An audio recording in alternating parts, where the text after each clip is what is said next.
You remember when it used to be said that cats rule and dogs rule? Well, that dog just took over that cat's house like he owed him dinner. That's right. Where's my supper? That's what he said. He looked up at, where's my dinner? Bring my dinner. Yeah. Yep. All right. Oh, man, there's a whole bunch of stuff going on. Um, and, it's kind of crazy. Um, just a whole lot. And, oop, I didn't ask for that. I said just regular repost. Yeah. I must have hit the quote button instead. Yeah. Yeah. So much going on.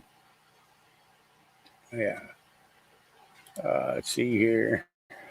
Okay, we're gonna jump into the feed. Let's get this over there. Yeah.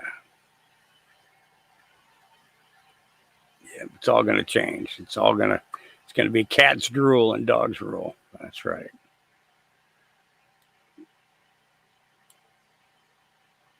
Come on now. Get to the bottom of the feed now. Let's go. Yeah, just a whole. I was going through stuff yesterday and today and last night and this morning and seen some crazy stuff like this. I think everybody should have one of these.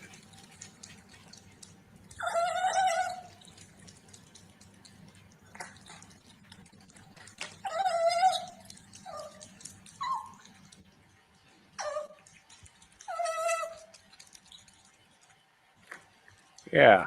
Okay. Yeah, I think everybody should have a couple of them.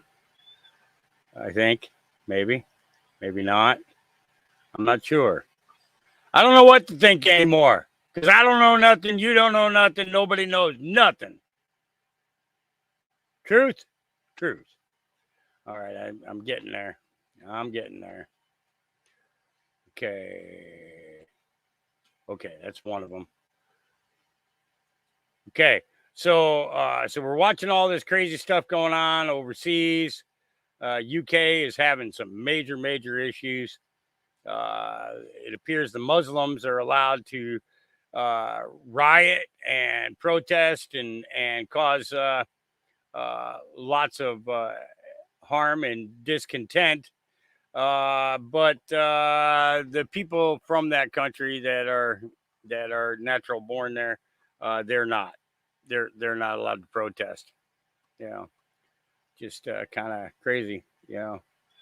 Um, and I think we're almost there. Yeah. Yep. Okay. So that's where I want to get started. Um, this was pretty cool. Those of you that saw this in his speech, he thanked the young woman who put the image up on the screen to make him turn his head. Yeah. Come on, say something. No,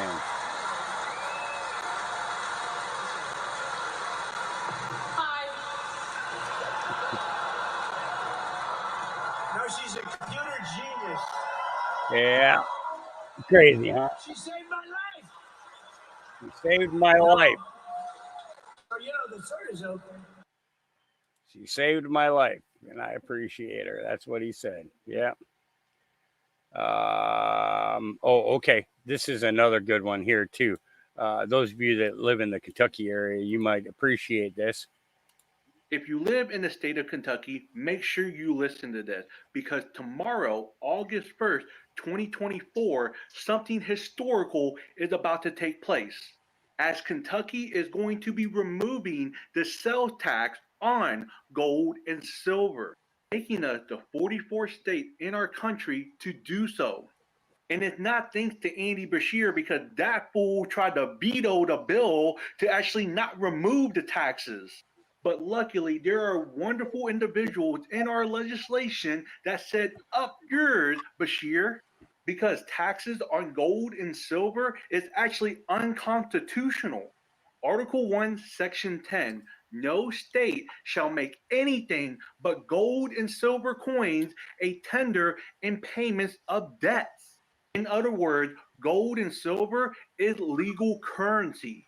So it didn't make sense on why we were paying taxes on currency, especially considering it's gold and silver, because if y'all know that gold and silver, it is God money. It's not this piece of paper that everyone believes is money. No, gold and silver is real money. And considering that gold has hit all-time high after all-time high, banks all across the world and countries are all accumulating it, it makes you think, Kentuckiana, do you know what you hold? Let's go. Kentuckiana. Who the hell's Kentuckiana? It's a good question. All right. Well, we're going to get scrolling in the other direction. All right. Laura Loomer, here we go. Fake supporters, Kamala Harris's presidential campaign exposed for paying Instagram and TikTok users cash to post positive things about her. So over the weekend, I discovered that Kamala Harris was actually using a site called Launch Viral. And Launch Viral, we have a video to show you. They were sending out this recruitment link. And the recruitment link was utilizing a software called High Level. Okay. And High Level was the software that was used to create this recruitment page in which you can put in your name if you want to apply to be a paid social media influencer. And you have to list all of these different requirements. We're going to show you because I took a screen recording of the actual page because I knew they'd probably delete it. And you have to insert all these different categories. But let's just go ahead and play the video now, and then we'll go back and forth and show you, slide by slide, how illegal this is, what the Kamala Harris for President campaign is engaging in. So here's a screen record. Pay close attention because this is just a screen record of the recruitment ad and the page that was sent out to paid social media influencers. Go ahead and play the clip. So as you can see, it says Kamala Harris launch viral, paid post opportunity, Harris for president. We're asking you experience, create post, right? Then it has you insert all your information. Go back on the video towards the beginning. Pause it right there. Pause it. All right. What we're offering, $150 cash paid bonus incentive as a small token of appreciation for those selected. We're asking you to, 1, experience. Encourage your fans to share, like, and follow Kamala. Scroll down. Create. Post one of the memes only using our pre-approved assets. So pre-approved assets is obviously messaging coming from the campaign. This is not like an organic thing where you just get to post whatever you want, right? Then what does it say? Okay, feel free to add your own spin or commentary on your TikTok, IG too would be awesome, Instagram. Post your content on TikTok, Instagram, or both. Mention at Kamala Harris, hashtag Kamala Harris, Harris 2024. So this is astroturfing. And you'll notice in the very beginning, it says $150 cash. It's a violation of FEC rules and regulations to pay for anything when you're running for office in cash. You are not allowed to use cash. You are not allowed to do this. It doesn't matter. I ran for office twice, and it's a big no-no. You are not allowed to use cash to pay for anything. And if you do have to use your own personal cash, you have to note it on the FEC, and it has to be done as the form of a reimbursement. But it's highly frowned upon, and they really don't like when you do that.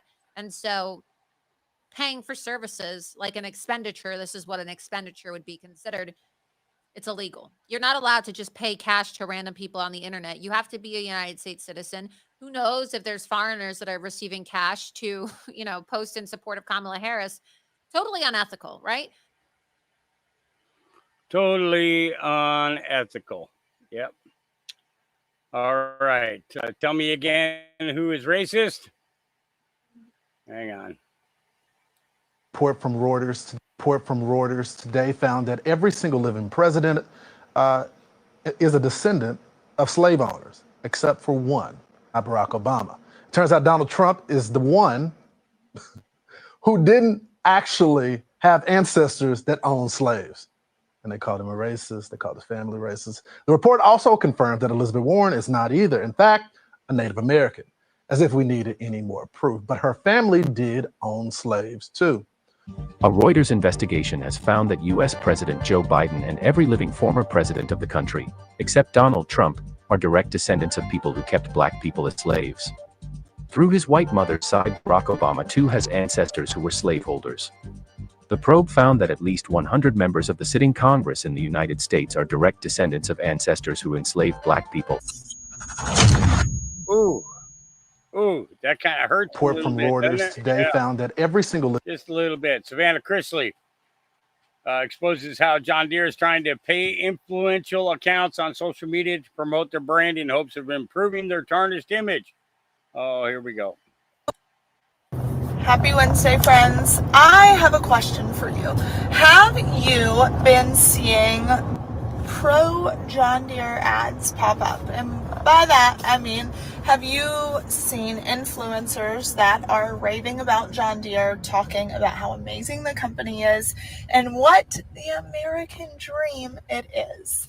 Yes or no? On the next slide, I will explain to you why I'm asking you this question. All right, if you've made it here, then you saw my last slide. And for those that don't know what's going on with John Deere, I will give you a full breakdown later on. But the quick snippet is they have gone totally woke. And their employees are now complaining. You have people resigning. You have people that are calling for the CEO to resign. It's really unfortunate because this has been an extremely successful business, and it can continue to be successful if changes are made. They are having their employees take classes, and these classes are teaching people that children become racist by the age of 2. I mean, I could go on and on and on. I'll post all the information for you. They're also not the American Dream Company. They're moving manufacturing to Mexico, taking American jobs away from our people. I had to speak on this, guys, because I'm starting to see friends and influencers getting paid by John Deere to talk about how great the company is and how they love that their children love the company. I'm sorry, but this is a no.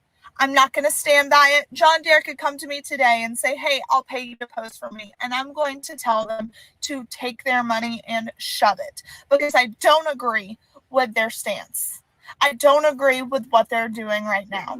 I don't agree with how they're treating employees and how they're trying to force their woke agenda on everyone else. I'm not standing for it. I'm not doing it. So please stay tuned and follow Robbie Starbuck. He has exposed all of these things. Love that he is in my great state of Tennessee, but I couldn't stand for it anymore. John Deere, it's a great product. Their company has been amazing for decades. Let's go back to what made you so successful. Yeah. Okay. Tensions are rising with the U.S. and Biden is nowhere to be seen. President Biden's had a pretty light schedule as the tensions have been roiling the Middle East. He's had one public event since Friday.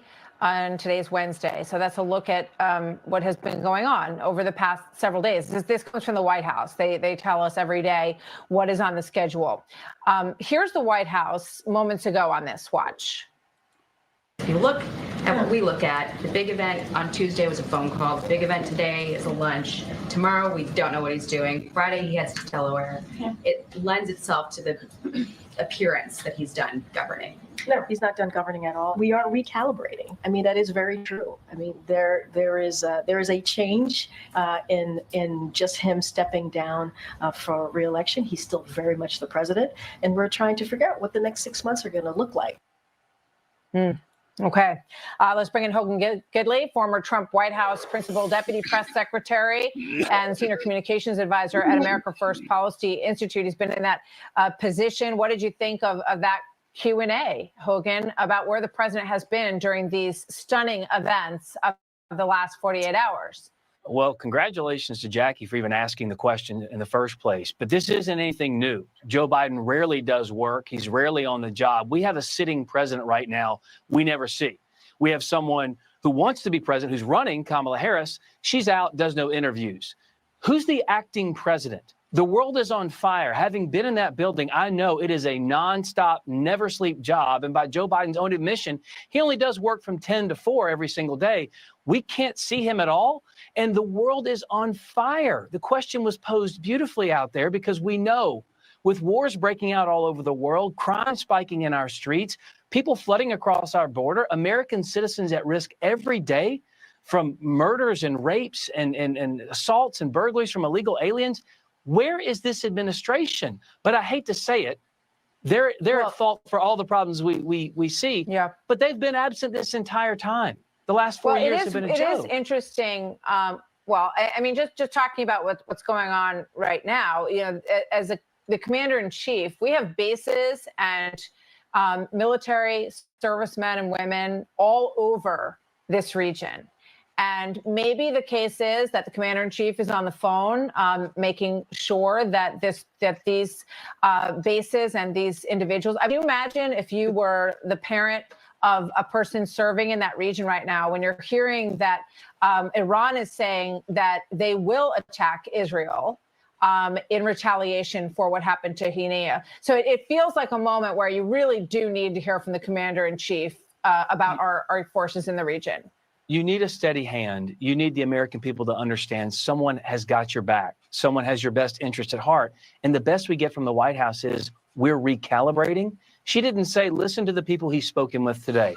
Look at how he's monitoring this situation. He's in constant contact with people overseas. He is making sure our American citizens are protected overseas and our partners and allies will always be defended. We get none of that. The word we got was recalibrating. Do you know how offensive that is to sacrifice so much for this country? It is a dangerous world out there, and this administration has been asleep at the switch from day one. Their feckless policies got us into this, and now they're not even paying attention to it. Well, I'm just thinking in specifics of like what could have been said, and I think you made a good point about the phone calls that he's had today, who he's spoken with in the area, military conversations in terms of protecting those bases, and also the question of American hostages who are still being held by Hamas, and how he has reached out to those families, spoken to them about what must be an incredibly unnerving moment for them as they see what's happening. So we got to leave it there. The only time he talks is to protect Hamas. It's unbelievable. He didn't bring up the American hostages at all. Well, that's got to be very tough for those families. Absolutely. Hogan Gidley, thank you. All right. Moving on. That's too short to play. All right. Senator John Kennedy tells Fox, oh, boy. Your listeners can write this down and take it home to mama. I'm going to get some answers. I am going to get some answers, and I won't be alone. There are a lot of other senators on both sides of the aisle. We're going to chase the Secret Service like they stole Thanksgiving until they answer these questions about what happened. The American people deserve to know. I mean, there are all kind of conspiracy theories out there. Yeah, I don't know what's true and what's not. I know based on experience, we're going to have to get some new conspiracy theories because all the old ones turned out to be true in many cases. Yeah. And we need to find out what happened here. Your listeners can write this down. Yep. What's the difference between a conspiracy theory and the truth? About 30 days now. That's what the difference is. About 30 days, it's proven that we were right. Yep. Here's a little, our system has failed. Sooner or later, it will be one of you. Because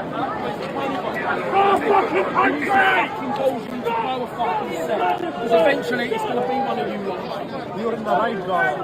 Do we look like righteous women, handicapped people here? We have to treat it like a criminal here, and criminals are rolling around freely with machetes, and you are here in the right gear. You stop us? No, it's not right. It's not right. We are law-abiding citizens. Our kids are being killed, and we are being stopped. No, system is failed. They are failed. They are failed. You failed us. No more. No more. No more. This can't be keep going on, and you stop us in the right gear that we are criminals. We are not criminals. I need to save my kids. Today, no. Kids are gone.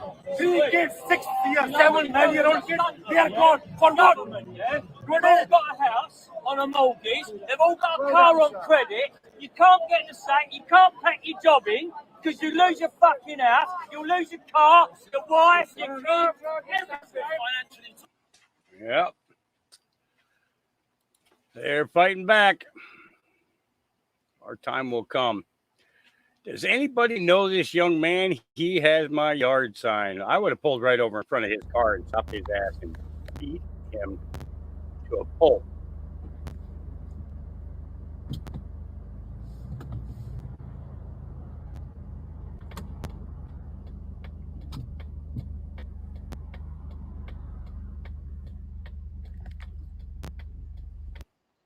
Yeah. Just walking right up there and boldly stealing. Tim Burchett. That was his sign that got taken. Yeah. President Trump was asked by NABJ reporter if he would consider stepping down if his health was declining. We covered this. Actually, Dave covered this last night. And he said, yeah. He says, I would step down. He says, I would go as far as to say that going into office that you have to take a cognitive test. Yep. All right. The awakening is exhausting, isn't it? Being awake is exhausting, eh? It's not all fun and games. It's not all namaste, and it's not all high vibes and high times. It's actually really dark, because what happens is you realize that you've been taught a lie, not just by, the Matrix, but by society, by parents, by teachers, everybody. And they gave you a roadmap that you thought you had figured out, right? You finish school, you go to school, you get a career, you get married, you have kids, and then everything is fine. No one really tells you the details of the hardships in life, but at least there was a roadmap, right? But the issue with waking up is you realize all of that is a lie. And so now you don't have a roadmap. No one does, right? And that feeling of being lost and not knowing what's going on, especially when you realize, hey, what's the point of all of this? Especially when you really awaken in your soul and you start realizing the materialistic things don't make you happy anymore. Going out and partying and distracting yourself from your feelings isn't fun anymore. And now you realize that, what are you going to do? Well, let me tell you, I've been there so many times because there's so many layers of this awakening BS that even sometimes I get tired of it. But here's the cool part. This is how I kind of see life. We basically put in this game all together, right? Like someone just dropped us off in the middle of a forest or a jungle and just told you to walk. No map, no compass, no nothing. And sometimes as you walk, you're going to get into a beautiful valley with a river that's amazing. And you get to see like baby deer and animals, and everything looks really cute. At other times, you'll get to a top of a mountain and it's snowing and you don't have the right equipment and you have to endure the worst storm of your life. But the thing is, no storms last forever. And unfortunately, life is a mess. Life is lost. Life is all about learning, and life is all about a journey. And so one thing I do find really, I guess, helping is don't be so hard on yourself, okay? We're all lost, all of us. Like, none of us have figured it out. And I know some people will say they have, and I understand some people will also tell me, that they have figured it out through religion, and that's great. That's good for you. And some of us have, and some of us haven't, and some of us are in completely different journeys, and some of us are still searching, you know what I mean? Everyone's on a different level, but I think I see that everyone's exhausted, you know what I mean? And so instead of going on more of the darker political things, I say, let's do research, cool things out there, things that we can find, new ideas, keep the morale up, because we're all in this together, you guys. Okay, we're all in one giant big boat. I know some of us have bigger boats than others. Some of us are just on floaties, and some of us have just kind of given up and we're just chilling on a rock. But at the end of the day, life is life. We've all been put here, you know what I mean? So let's just have fun with it. Don't take yourself so seriously. Don't take life too seriously. You know what I mean? It's not forever. It's very short. And so all you got to do is just kind of look forward to the next day and the day after that, and maybe take it slowly, one step at a time. But at the end of the day, it is a journey, and we're all on the same journey. Yep. The Great Awakening. Yep. All right. Here we go. Gym teacher gets busted. Here we go. FBI has arrested a Delshire elementary school teacher. This is Mark Alter. He is now charged with possessing and distributing child pornography, and there could be more victims out there. Investigators are still searching to see if that's the case, and WCPO 9 News reporter Sean Delancey breaks down the extensive federal investigation into a website built specifically for pedophiles that led to his arrest. This is the face federal investigators want you to see. Mark Alter, a Delshire elementary teacher accused of possessing and distributing child pornography. The FBI raided a Columbus hotel room to arrest him, where, according to his criminal complaint, they also found a naked minor. We're showing you his mugshot because police believe there could be more victims. Makes me sick in my stomach. James Burnett lives beside the school and was left flabbergasted by the news. I don't know. I don't know. It just makes me so freaking sick. The criminal complaint against Alter that I reviewed is extensive and disturbingly detailed. It says that the PE teacher posted at least 262 times on an unnamed website expressly for a, quote, child pornography community, serving the, quote, pedophile community around the globe. Can you believe something like that exists? No, I cannot believe it. Many couldn't, so I went to the cybersecurity experts over at Entrust IT. How is it possible that a website like this exists? Well, there's a couple of different ways, Sean. I mean, A, it can be hidden inside something. Like files buried in an otherwise unremarkable website, or it's on the dark web where it's hard for investigators to track people associated with illegal material. The website could also be based in a country where U.S. law means nothing. Let's say a country where they turn a blind eye to this sort of thing, or frankly, just don't care. But Hatter says this is an example of how law enforcement can infiltrate these websites to find U.S.-based users. The criminal complaint says an FBI agent was on the unnamed site and connected an account there to Alter. I'm glad that law enforcement agencies are out there trying to put an end to this, because again, reading that complaint literally made my stomach hurt. Oak Hill school officials say that they placed Alter on administrative leave as soon as the FBI notified them of an arrest. He is not allowed on school property right now. They say that the charges alone are enough for the board to move forward with firing him. In Delhi Township, I'm Sean Delancey, WCPO 9 News. Yeah, these guys all need to get taken down one by one by one. They're getting there. All right. Same thing is happening in California. Breaking: Swiss parents who had their child taken from them by authorities for refusing to give her puberty blockers have lost their court case. They've put aside 16 years of absolute commitment to our child and have taken away our child based on the lie that a person can be born in the wrong body. We want our daughter back home. The story is truly a nightmare.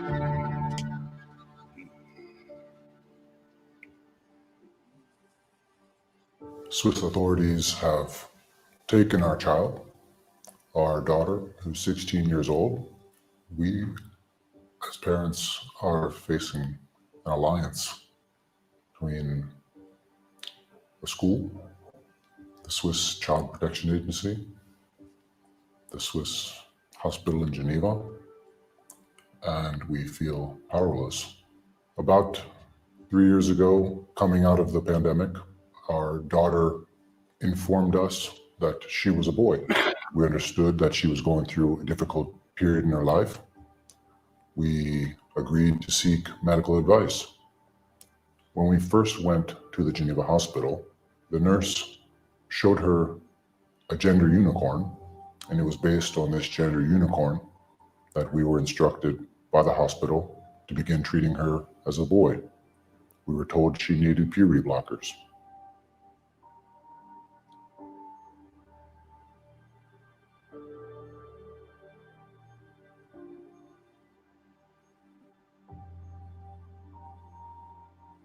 The school got involved. Everyone at the school, the teachers, the administrators, started to call our daughter a male name. We were very clear with the school that we did not believe that it was up to the school to socially transition our daughter.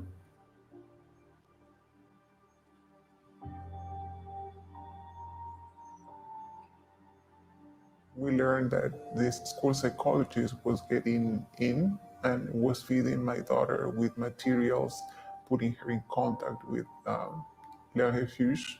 Le Refuge is a transgender advocacy organization and has taken our daughter down the path of believing that she's a boy in a girl's body.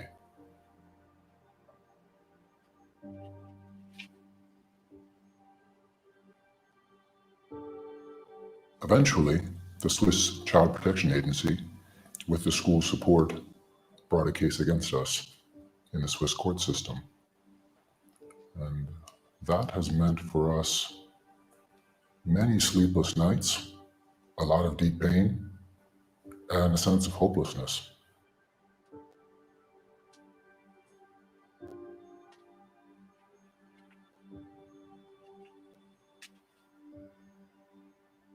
A school, a trans activist organization, and a public hospital, together with the child welfare agencies of the Canton of Geneva, have socially transitioned a child against the advice of medical professionals and also against the express will of the parents. Of course, the parents have more than one word to say concerning very important decisions with the potential impacts on the whole life of their child. No human being is born in their own body. Taking an adolescent, telling him or her that he or she is born in their own body is cruel. We want our daughter back home. Just we love her and we miss her. My son, he feels his sister is missing. He has written several letters, but we haven't heard back from her. So it's really out of this pain and this desperation that we have decided there's really no other option but to speak up. The Swiss government essentially took our daughter away from us. Our daughter now lives in a government home. Our access to her is regulated by the Swiss government.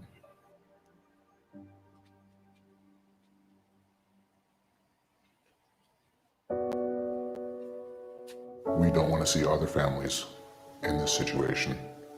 There's no one else beyond parents who will ever bring and cultivate the love that the children need to be the best they can be, to go on and not only fulfill their dreams, but to create their own families in the future.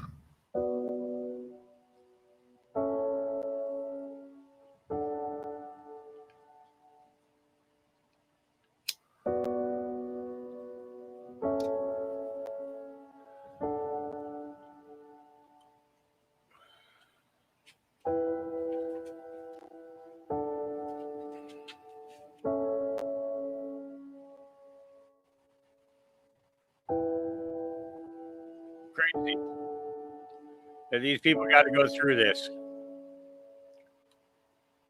Crazy, crazy, crazy. All right, here's the Border Patrol agent telling you that Joe Biden and Kamala Harris are lying to you. Yep, here we go.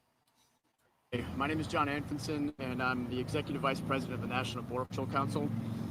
Thank you to Speaker Johnson and Representative Issa for coming here again to see the border once again with their own eyes, because there's no substitute for being here in person.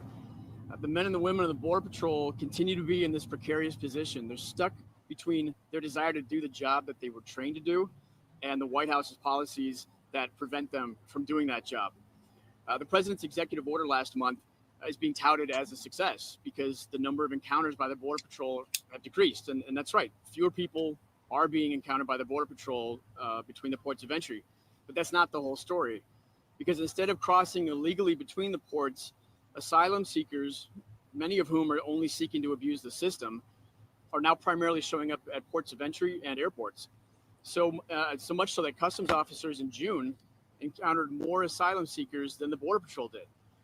So essentially, the only thing that's changed since the executive order went into effect is that the processing is happening in a different place. Customs officers have their own jobs to do, and many of them can't because now they are having to do the same processing that Border Patrol agents have been doing for years and continue to do. So this isn't just a Border Patrol issue now. Now it's all of CBP. And while fewer asylum seekers between the ports does get some agents back into the field, there's still far too many of them stuck indoors processing, both on the southwest border and the northern border. We still have hundreds of known gotaways every day disappearing into the country. And actually, since the executive order went into place, we're seeing an average of about 2,500 gotaways every week. And for the most part, these gotaways are people who know that they wouldn't be able to use the asylum system to enter for one reason or another, including those that have a criminal history and know that they would get in more trouble if they're taken into custody. Assaults on agents continue because people are illegally entering knowing that this is a unique chapter along the border, and they don't know if this is their only chance to enter, knowing that all they have to do is get past that agent that's standing in their way. So some of them fight. We're grateful that there are still some in the House and Senate that are willing to come to the border again and again to see and shed some light on basically what's happening here, because even today, the issue of border security sometimes takes a backseat to some other news. But day in, day out, 24 hours a day, agents are here dealing with this. And while I'm glad that some agents are back in the field, actually doing their job, far too many are still handcuffed by the White House's policies. Oh, yeah. Really, the only way to get around having to go to X is to have a TikTok account and take their names. So, for instance, the person who put this particular one up is Tusker, Tusker 276. You type in his name or her name on TikTok, and all their feed comes up for you. Sorry, it's the only way that I'm getting it is through X, because I refuse to get a TikTok account. Yeah. So, let's see. My mom, Dr. Gina, was put on a terrorist watch list just for being in Washington, D.C. on January 6th. Here we go. My mom was put on a terrorist watch list for being there and doing her job. She's a reporter. She was there doing her job, and she was put on a terrorist watch list. Tell me how it's justified. My mom didn't go within 2,000 feet of the Capitol. When they say he incited violence, I will wait for one person to tell me how he incited violence. When he said peacefully and patriotically, that is complete peace. He's asking for peace. And when he said, anyone who supports me, stop. Don't riot. Don't march. Don't trash the Capitol. He said that on his Twitter. He put it out. I think if someone supports him and they did that, they're not a supporter, because he's the one advocating against it. My mom was put on a terrorist. Yeah. Can you imagine being a kid and your mom gets put on a terrorist watch list? Yeah. I can't play this lady because she's got money running, or she's got music running in the background. Concerned citizen says, I've never been arrested in my life. They just arrested me for walking up here. Yep. You just run into me. You've just over. I've got a pacemaker. I've got a pacemaker. I've got a pacemaker. And they've just arrested me for walking up here. No, to reach the section 35. Oh, because of their. You want to do them any tighter? That's why I'm trying to lock them so they can stop getting tight. Well, actually, you're really tightening them. Well, I'm not. You really are tightening them, and you're really making me. You what? So can you relax? You're joking. 5 seconds. Are you joking? I've never been arrested in my life. Madam. I have. Don't you. You're really are tightening them, and you're really making me. You what? So can you relax? You're joking. Are you joking? I've never been arrested in my life. I'm 73 years old, and I've come here because of them who's died, and I'm being arrested. You just run into me. Yep. You just don't. Yep. Oh, shit. You guys aren't seeing it. How come you're not seeing this? What the hell's going on? Oh, there we go. All right. Were you getting the audio? What the hell happened there? Something happened. I don't know what's going on. Some weird shit going on. Here, I'll play it again. Here we go. Just run into me. You've just over. I've got a pacemaker. I've got a pacemaker. I've got a pacemaker. And they've just arrested me for walking up here. No, to reach the section 35. Oh, because of their. You want to do them any tighter? That's why I'm trying to lock them so they can stop getting tight. Well, actually, you're really tightening them. Well, I'm not. You really are tightening them, and you're really making me. You what? So can you relax? You're joking. 5 seconds. Are you joking? I've never been arrested in my life. Madam. Don't you. I have never been arrested in my life. I'm 73 years old. And I have come here because of them babies who's died. And I am being arrested. You just run into me. Yeah. Yeah. Just coming from everywhere. All right. Defender of the Republic. Here is a video of the explosive whistleblower letter delivered to Congress today with more to come. Please help share to raise awareness of this criminality. Here we go. Thank you to the whistleblower responsible for this letter. I will read it to you almost in its entirety, but will also share the document for you to read the timeline and evidence for yourself, which I will skip. This letter was just sent to Congress today. Keep an eye on how they respond, as I'm positive there will be more to come. Dear Mr. Speaker and respective members, I submit this document as a whistleblower and affirmatively request appropriate whistleblower protection. This document is being offered to the appropriate oversight entities for the purpose of making allegations of misconduct and to provide evidence of malfeasance and other improper conduct at the highest levels of the United States Capitol Police and within the USCP Office of the Inspector General. These include allegations of criminal and grossly unethical conduct.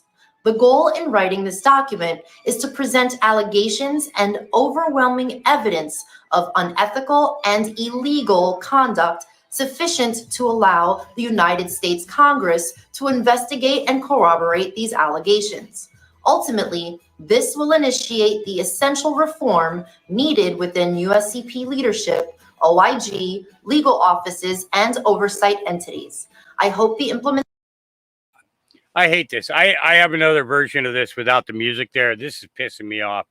These guys, you know, they snatch somebody else's post and then they just change it by adding music to it. Okay, extremely irritating. Extremely irritating. Creating difficulty for people to be able to share it, because that's all copywritten material that they're using, and thus having to remove that particular content because of that music being there. Yep. Yeah. Fred, that is correct. That was about the kids at the birthday party that were slaughtered. They were slaughtered. Outright murder. Yep. Hey, Don. How you doing, brother? Good to see you in chat. All right. Let's see. Friends in Paris tell me that Paris is empty. The Olympics is an expensive flop. Restaurants are making no money. Tourists have not arrived. I guess they ensured that would happen with their imported migrant crime and pornographic opening ceremony. What has also driven people away. Get to the rest of it. Is the Olympics is 100% cashless, and all products and services are via QR code. People literally checked out of hotels because of it. Cashless is failing. And there's the streets of Paris for you. Pretty much empty. Yep. Harley Davidson signed on to this HRC letter that was meant to scare states away from passing laws that ban sex changes for kids and ban men from being able to follow girls into the bathrooms. I don't know how Harley Davidson survived signing onto this letter without firing their CEO and reversing on wokeness. Text of the letter is below, but first, if you're an upset customer or someone who is considering a Harley purchase, you can call and email Harley with one click here. And also consider calling your local dealer who likely agrees with you and asking them what they're going to do to help return the company to sanity. Here's part of the insane letter, according to at HRC. This letter was updated 7/1/2024. We are deeply concerned by the bills being introduced in state houses across the country that single out LGBTQ individuals. Many specifically target transgender youth for exclusion or different treatment. Laws that would affect access to medical care for transgender people, parental rights, social and family services, student sports or access to public facilities such as restrooms unnecessarily and uncharitably single out already marginalized groups of individual or additional disadvantage. They seek to put the authority of state government behind discrimination and promote mistreatment of a targeted LGBT population. These bills would harm our team members and their families, stripping them of opportunities and making them feel unwelcome and at risk in their own communities. As such, it can be exceedingly difficult for us to recruit the most qualified candidates for jobs in states that pursue such laws. And these measures can place substantial burdens on families of our employees who already reside in these states. Legislation promoting discrimination directly affects our businesses, whether or not it occurs in the workplace. As we make complex decisions about where to invest and grow, these issues can influence our decisions. America's business community has consistently communicated to lawmakers at every level that such laws have a negative effect on our employees, our customers, our competitiveness, and state and national economies. As business leaders dedicated to equal treatment, respect, and opportunity for all, as well as to improving financial and investment climate across the country, we call for public leaders to abandon and oppose efforts to enact this type of discriminatory legislation and ensure fairness for all Americans. And Harley Davidson signed on to this fucking letter. And I will never own a Harley again. Never. Not going to do it. All right. Let's see. All right. That one's got music in it. All right. Popcorn and pajamas. Here we go. Before I start this interview, I'm going to ask y'all to, forgive my language in advance. Because I'm going to say some stuff on here that I don't usually say on my videos. So those of y'all who have sensitive ears, keep swiping. Let this be one of my videos that you swipe on by. Because, listen, playtime is over and the gloves are off. Now, listen, first I want to say thank you to my Chi-Town sister who, let me know that Trump was going to be in Chicago doing the interview. Now, let me say this. This was the most disrespectful interview I think I've ever seen. First of all, Trump knew when he went to this interview that he was going in the lion's den. Kudos, Trump, to you going to this, because this was some straight up bullshit. This girl was so disrespectful. It's ridiculous. The whole fucking panel was disrespectful, but it was so disrespectful, it was ridiculous. First of all, Kamala Harris didn't even show up. Kamala Harris didn't even show up because she don't feel like she needs to show up, but she already knows she got the black votes lined up in Chicago, and she has no respect for the black people. And, let's not forget, she chicken shit. She complete chicken shit because she been saying she wanted to debate Trump, and this would have been the best time for her to be on stage with Trump and say whatever she wanted to say to him. But of course, she didn't even show up. The doggone interviewers, they were 35 minutes late because they had no respect for Trump either. But Trump, kudos to you for going into this bull crap. Now, this interview didn't even start the interview off by saying hello, President Trump, or hello, former President Trump, or hello, Trump. She didn't even speak to him. She just went straight into the text. And I'm gonna tell y'all something. I don't like Kamala Harris at all. Period. Y'all know I don't like Kamala Harris, but she is the VP of the United States of America. And if I had a conversation with her, if I had an interview with her, the first thing I would do before I even started any question would say, hello, VP Harris, how you doing? That's the least respect you can give to anybody. But these disrespectful tricks, they have any respect for Trump. All they did was come out with attack from the beginning. From the fucking beginning, that's all they came out with. Now, this dumbass trick gonna have the nerve to say to Trump, tell me why should black people support you? With your rhetoric and all this and all that, and why should black people support you? You lied about Obama, you lied about Nikki Haley, and let me tell y'all something. That's what a lot of the black community mad at Trump about, because Trump questioned Obama citizenship in the United States of America, and you cannot question King Obama because black folks will have a fit. That's what a lot of them are upset with Trump about. Because you can't question their God. And a lot of black people, their God is Obama. Y'all get mad at me all y'all want. It is what it is. I said what I said, and I meant what the fuck I said. Yep, I said it. But let me tell y'all this right here. So she comes at Trump with all this old bull crap. So of course Trump said, well, I've done a lot of stuff for the black community. He said the same thing he always said. I've done more for the black community than anybody except for Abraham Lincoln. Then this dumb, supposed to be educated ass trick had the audacity to say with her brainwashed, brain dead, simple-minded ass. So you telling me you've done more for the black community than Lyndon B. Johnson, who passed the Voting Rights Act?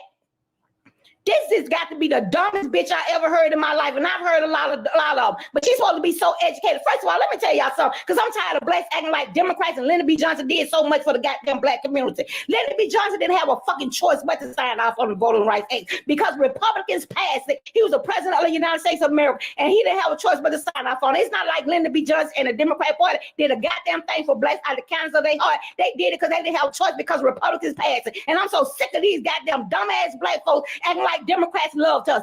They never cared nothing about us, and they still don't. But y'all keep falling for this goddamn trap they keep putting out there, thinking they care so much about you. And yep, I said what I said, and I meant what I said. But then, shit goes on to ask, so you call, Republicans, and y'all said Kamala Harris is a DEI hire. Do you think she's a DEI hire? Fuck yes, she's a DEI hire. She's a DEI hire. She was hired because she was a woman and because she was a woman of color, and she started calling herself black. Then this interview was talking about, well, she always called herself black. You telling a fucking lie, because Kamala Harris called herself whatever she need to call herself to get whatever vote she need to get. I'm waiting on her to say that she's a trans woman, because now she's trying to get votes from the trans community. Kamala Harris has been an enemy woman when she was running up there in fucking California. She became a black woman when she was running for VP, and she needed the black vote. And like I said, I'm waiting on her to say she's a trans woman, because now she's trying to get votes from the trans community. So don't sit up here and act like Kamala Harris don't switch with the wind because she can't. It was the worst interview ever. And Trump, I give kudos to you for even going into this bullshit, because I wouldn't have went nowhere near it. I wouldn't have went nowhere near it, period. But let me tell y'all something. If y'all sitting up here thinking just because the person is black or just because the person is a woman that they got to jump in line with the Democratic Party or they got to vote for Kamala Harris, kiss the crack of my ass, because I am a black woman and I'm not voting for either. I'm not voting for Kamala Harris and I'm not voting for the Democratic Party, and it is what the fuck it is.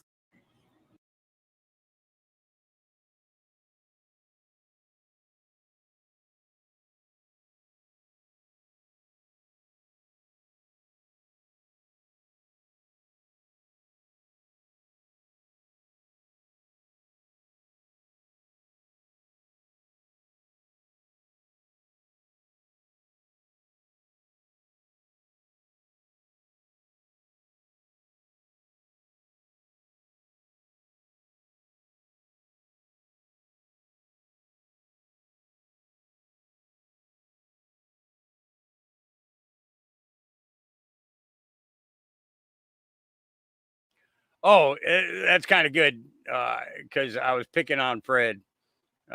Fred, where are you? Where are you, Fred? Are you still here, Fred? I'm sorry I called you Harley Pink. I'm sorry I called you. Well, it is sort of pink. I mean, if I showed a picture of it right now and did a poll, I'm pretty sure that out of the 276 viewers that we have right now, that a lot of them would say that that's kind of pink, but hey, love you, brother. Love you, brother. Okay. So as I said, I've got a copy, or I found a copy of this that didn't have music on it. And this is the one that I meant to play. I apologize for not doing that. Yeah, it's this is a 10-minute long video. So yes, I'll be joining you on the puff puff. Here we go. Pass. Thank you to the whistleblower responsible for this letter. I will read it to you almost in its entirety, but will also share the document for you to read the timeline and evidence for yourself, which I will skip. This letter was just sent to Congress today.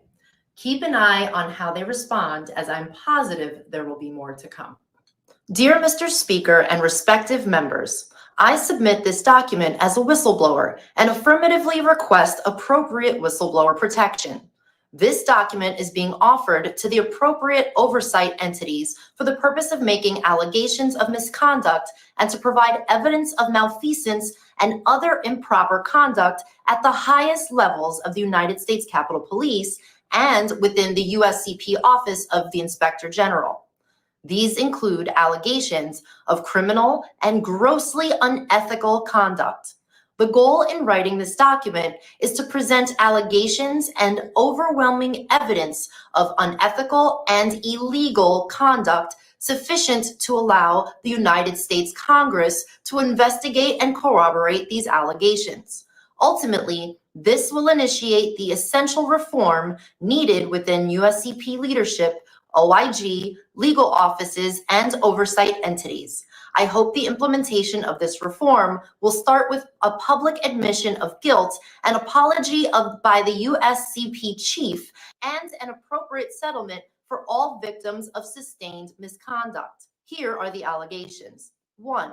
Chief J. Thomas Manger and other members of the USCP have and continue to retaliate against January 6th USCP whistleblowers and obstructed U.S. Congress's rightful oversight of the USCP.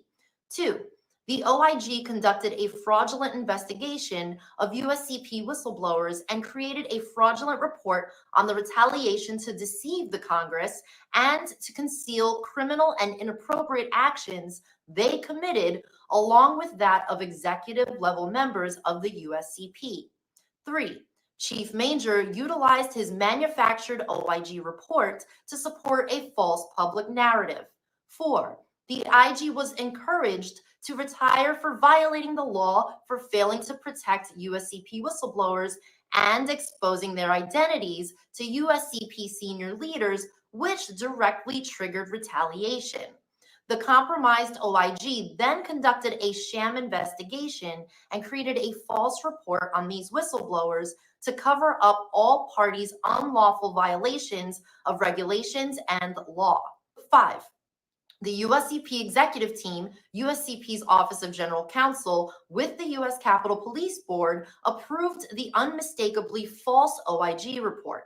6. The USCP leadership and legal team utilized the fraudulent investigation and respected independence of the OIG to literally gaslight the whistleblowers, challenging their mental health for believing any retaliation was occurring against them. 7. The impact to USCP whistleblowers significantly altered their and their families' lives. 8. Chief Manger, OGC, the USCP executive team, and each member of the United States Capitol Police Board personally failed to protect USCP whistleblowers by their actions and inactions when personally notified and failed oversight. 9. On July 26, 2023, Chief Manger, under oath, provided overtly fraudulent testimony to a joint congressional hearing, the Senate Rules Committee and the Committee on House Administration. 10. Chief Manger's subsequent untruthful testimony to Congress on July 26, 2023 was made with the United States Capitol Police Board. 11. The U.S. Capitol Police Board is overtly incapable or unwilling to conduct the necessary oversight of the USCP, and at worst, some members of the U.S. Capitol Police Board were complicit in the retaliation against USCP whistleblowers. The last allegation is supported by an analysis of many other OIG reports that include topics related to January 6th and the surveillance of members of Congress. The analysis of these OIG reports and supporting documents will be released in subsequent reports for review and dissection. Here are more allegations. Almost every USCP official and officer is aware of the retaliation policy as it comes from the rules of conduct, which is the most important policy and only policy used to charge offenses. It is signed by the chief of police and impossible that the chief, the OGC, who reviews all policy, the United States Capitol Police Board, and the OIG are unaware that this policy exists. Members of the USCP intelligence team filed a multitude of complaints and offered evidence in internal and external investigations. This was all in reference to the USCP intelligence leaders failing to share critical intelligence information leading up to January 6th. Subsequently, these analysts were targeted by the USCP intelligence leaders and the USCP leadership, to include the chief of police. These analysts made countless complaints for retaliation for complaining and offering evidence in these internal and external investigations, yet they were never truly investigated. The USCP violated so many aspects of the PCS policy to terminate or force employees out that a senior level manager in the Office of Human Resources called them prior and advised that they should get lawyers because the agency was planning to fire them. the OIG, under direction of the Chief of Police, and the U.S. Capitol Police Board, investigated the complaints of retaliation specifically to include PECS by analysts as exclusively allegations of sexual harassment and discrimination, racial and other legally protected classes only. The real violations of retaliation and PECS were never investigated and dismissed by the OIG, just like his legal requirement to protect whistleblowers. The chief and the intelligence leadership were never investigated for the rule they undoubtedly violated, Rule C-11 for retaliation. The reason for all of this is simple. The chief, the OGC, the OIG, and the intelligence leaders violated and continue to violate the retaliation policy. The chief could never inform Congress that the retaliation policy even exists. Clearly, this is lying by omission. Lying that there is a policy failure is much easier to explain than why he and his entire executive team authorized an obviously false and inaccurate report to be submitted to the U.S. Congress. The tactic of not investigating the policies that are violated to cover up failures and hide the truth from U.S. Congress is not limited to this OIG report. It is reflected in the multitude of every Inspector General report I possess, to include many related to January 6th and the surveillance of members of Congress. It is my intent to release these OIG reports in subsequent documents with the evidence to reveal to the U.S. Congress that USCP leadership, the OGC, the U.S. Capitol Police Board, and the OIG were engaged in systematic behavior to deceive the U.S. Congress on a plethora of critical issues related to January 6th and their surveillance of members of Congress. I respectfully request the allegations made in this document, specifically related to whistleblower retaliation by Chief Manger, current and former members of the USCP, the OGC, and the United States Capitol Police Board, and the OIG are thoroughly investigated by an independent entity. Specifically, all the appropriate charges of USCP policy, the law, and the various code of ethics, and every single complaint are thoroughly reviewed and examined. Also, I request the U.S. Congress consider an overhaul of USCP leadership, the OIG, and the entirety of the current oversight process of the agency to ensure and stop these tactics and professionalization of the department. Finally, and most important to me, is I respectfully request that the U.S. Congress consider the repeated and continued unethical actions that these USCP whistleblowers endured in their efforts to get the truth out about January 6th intelligence failures to the OIG and the U.S. Congress. Their plight is extraordinary, especially considering the chief and the United States Capitol Police Board purport their devotion to protecting whistleblowers in public, but never offer any protection to the whistleblowers in their charge. The lives of these 15 employees and families were forever changed by malicious actors within the USCP trying to prevent the truth about the January 6th intelligence failures from coming out. Very respectfully signed, retired USCP Deputy Chief. Please help share this video and letter so we can gain enough awareness to push for action on this matter. Thanks for listening.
Yeah, I'm freaking muted.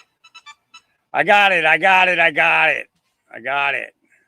I got it. I'm muted. I got it. All right. Here we go again. 14 people were arrested in a human trafficking sting during the annual Comic-Con event in San Diego. California Attorney General Rob Bonta announced the operation was conducted between July 25th and 27th, and a total of 10 victims were rescued, including one child. And it doesn't really go into any particular detail. All they're doing is patting themselves on the back. Is pretty much all they're pretty much doing in that, in regards to that article. Let's go ahead and hit another one. The Miami Independent. Breaking U.S. Southern District of Florida Judge Eileen Cannon has been assigned federal election integrity case against DHS Secretary Mayorkas, Florida SOS Cord Bird,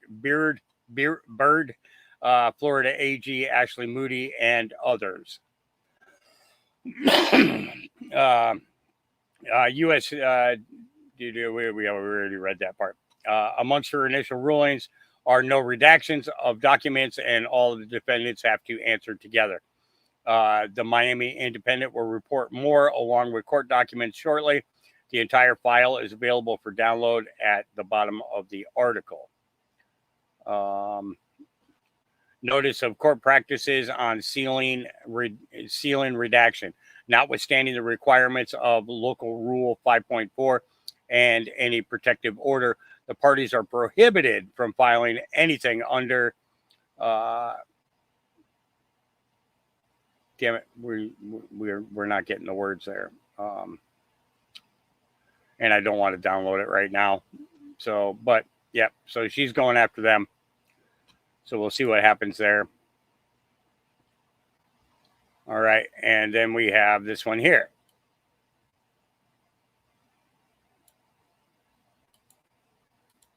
Nationals who is in ICE custody and is accused of trying to breach a vehicle barrier at Quantico Marine Base is actually someone who came across the southern border in April and was released by Border Patrol agents soon after. When Border Patrol agents found that there was no derogatory information on his case and no criminality, they released him into the United States after he crossed into California with a future court date known as a notice to appear document. When the individual tried to drive into the Marine base at Quantico on May 3rd, he was accompanied by another Jordanian national who we now know was someone on an expired student visa. The two told guards at the Marine base at Quantico that they were there to make a delivery as Amazon subcontractors. But when those guards realized that the two had no permission or credentials to be on the base, they referred them for further inspection. The two then tried to breach the vehicle barrier and were stopped by additional security apparatuses. Members of Congress, along with Virginia Governor Glenn Youngkin, have raised concerns with the federal government over the attempted breach and have asked for more information and briefings on the incident. The Post has also discovered that the rank and file military members on base weren't notified to the incident until about 2 weeks after it occurred. That was according to local Matt Strickland, who was first notified of the incident. After I raised the alarm, I had people who work at Quantico messaging me saying, "Holy F, when did this happen?" 2 weeks after it happened, Quantico finally put out an email to employees on base letting them know. The incident was first reported by Potomac Local News, which said that sources were saying that the individual who crossed the southern border was on the terror watch list. However, there is no information that has come out to indicate that. Border Patrol agents do tell us that there are security checks run at the border when they are encountering individuals down there, but that they actually don't trust the system as well, and that it's possible someone like that could come across and get released without really knowing what their history is. With so many migrants in custody and a limit of 72 hours that they can be in processing, Border Patrol agents have a clock that is ticking on them to run checks and get information back within such a short period of time. That's one reason they don't know everything about everyone coming across. Another reason is because they're working with foreign governments and trying to get information from those foreign consulates. That normally takes time. And in addition to that, they're working with a lot of adversarial countries that don't necessarily share that information at all.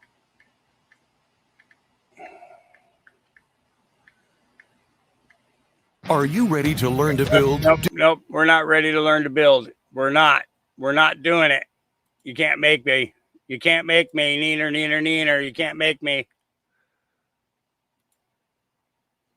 Why won't that close? Oh, my screen's locking up on me. There we go. Okay. All right. So we covered a couple of them. Yep. Megan Thee Stallion is it the only one who is getting a bad rap for Harris Rally today? Here we go. Hey, Quavo, what you got going on, bro?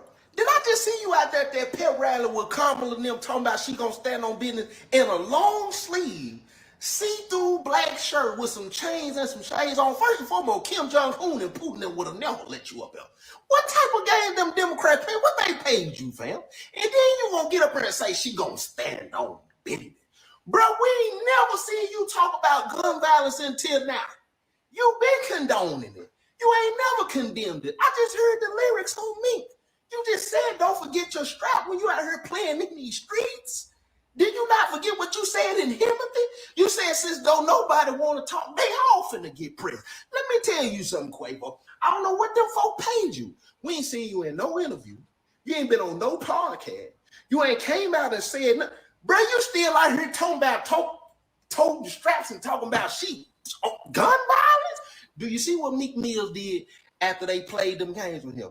My boy been on prison reform. We done seen it. He done been releasing folks, paying folks bonds, paying folks lawyers. What is you talking about, Quavius? You're not even Quavo no more. You Mr. Quavius Marshall. I forgot your middle name. It's some Contavious, whatever it is. You Quavius at this point.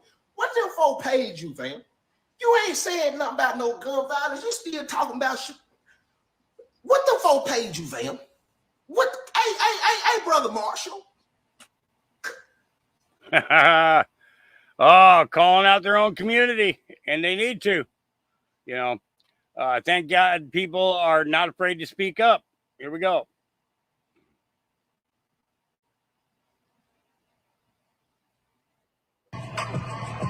Black women, really? Who the hell decided that it was okay for Megan Thee Stallion to twerk at a presidential campaign? Who the fuck said that, yeah, let's get this black woman, have other black women come out and twerk? Who the fuck thought that that was okay? And what's crazy is black women love Megan Thee Stallion. Black women is all for Kamala Harris. And look, they joined forces, just like y'all wanted.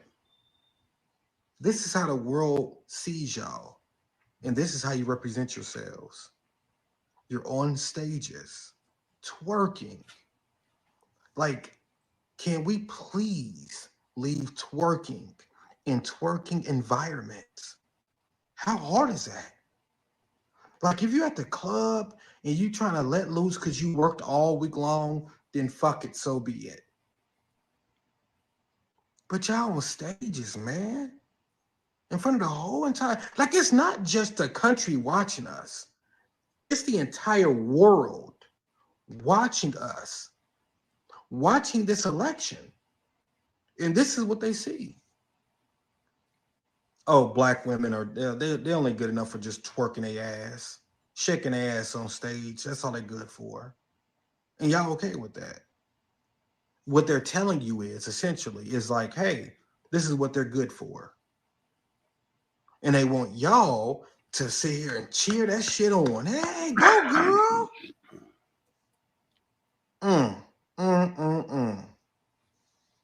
If y'all ain't pissed, then I don't know what the fuck it's gonna take to change y'all behavior. It's a shame. Could have had, people from your own community and stuff like that come out and that, that are speaking up. you know.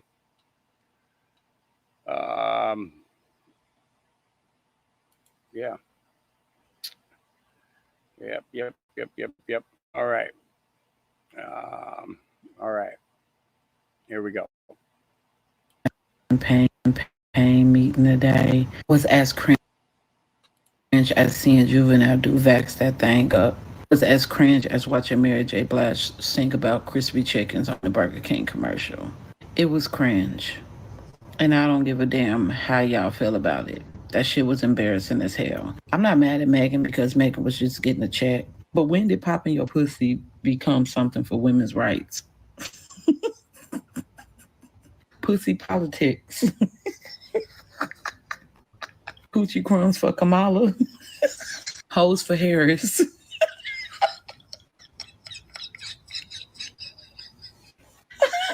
Shit is so fucking... Yo, I'm laughing to keep from crying because this is some embarrassing shit, y'all. Why are y'all voting for this shit, man? Why are y'all standing for this? Come on now, sisters. What are y'all doing? And you know what's crazy? It's like when I go in people's lives and we ask people why they're supporting her, they never have a fucking answer. It's always identity politics, which is by far the worst form of politics. By far the worst form of politics ever created. Yep. All right. The sky is not green, no matter how much they paid to make you believe it is. Imagine if I told you that the sky is green. You'd think I was crazy. Now imagine every single person you ran into said the sky was green.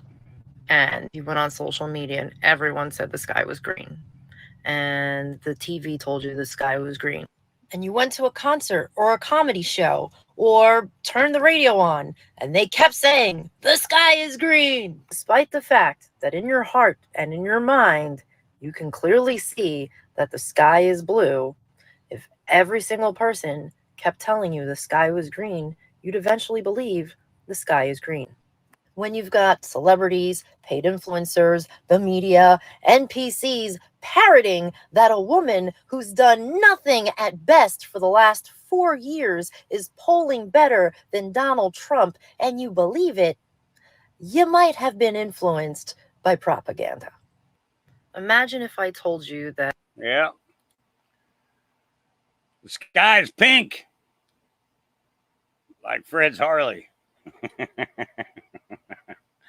All right, all of this. You Christians are so sensitive. That wasn't the Last Supper. That was actually the Feast of Dionysus, and the Olympic Committee has already released a public statement confirming it. Do your research. Right, okay, despite it looking exactly like the Last Supper painting, how do you explain them worshiping a golden calf exactly like the Old Testament, and them using the apocalyptic horseman exactly like it's depicted in the New Testament? Oh my gosh, stop misinterpreting the facts. That wasn't the apocalyptic horse. That was actually a famous French symbol of Jeanne d'Arc coming in on her horse. Okay, then I suppose you think it's another coincidence that the organizer of the Olympic opening ceremony was a Talmudic Satanist, a literal devil worshiper. Wait, then that means what is blatantly and obviously being presented before us is being denied. People lie. But still, it's just a religion. You guys are taking this too seriously. Maybe if it was just religion, you would have a point, but there were obvious adult themes present in an event that were watched by millions of families worldwide, meaning millions of children were exposed to perversion and obvious political leanings that they do not have the faculties nor the maturity to discern on their own. That was the final nail in the coffin. Stop exposing yourself around children. Yeah. Yep. Moments ago, VP Harris bragged about her immigration record. The Fifth Circuit Court of Appeals rules in favor of Texas, allowing them to keep their buoys in the Rio Grande.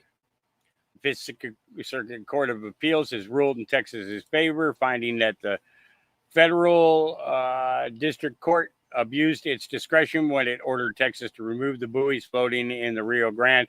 that prevent aliens from attempting a dangerous river crossing to enter America illegally, AG Ken Paxton said. The buoys can remain in the river. I will continue to defend Texas's right to protect its borders from illegal immigration. Yep.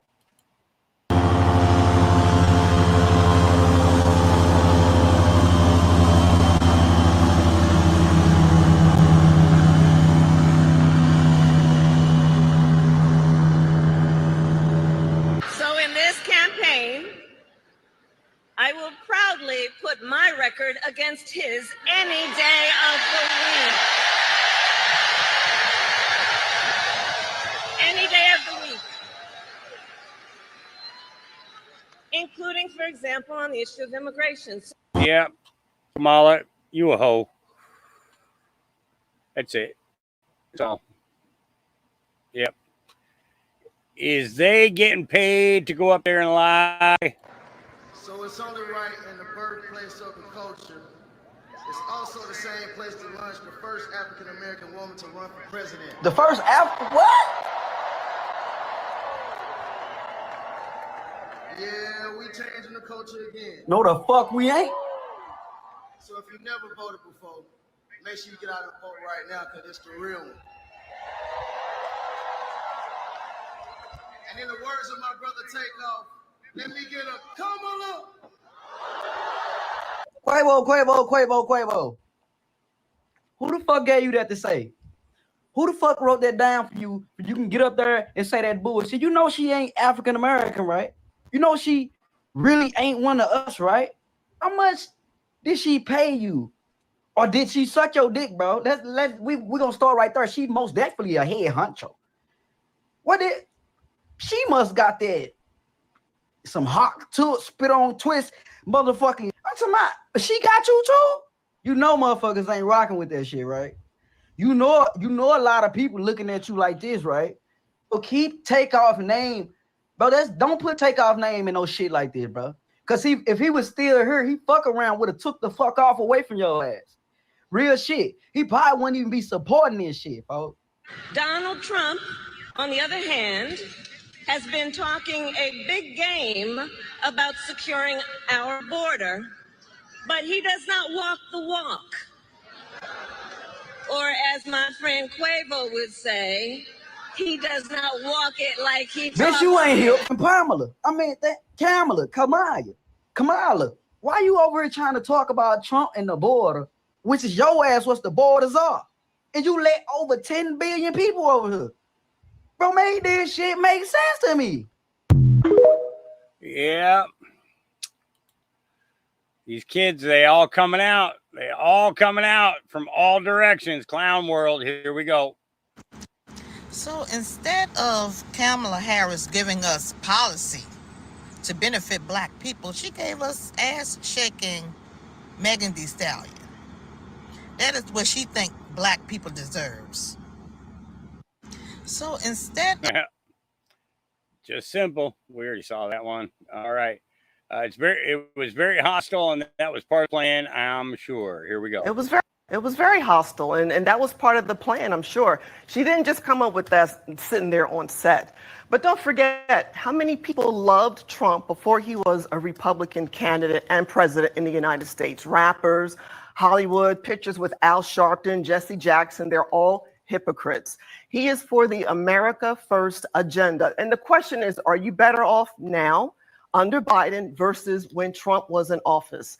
And if you're saying no, then, his policies were good for this country.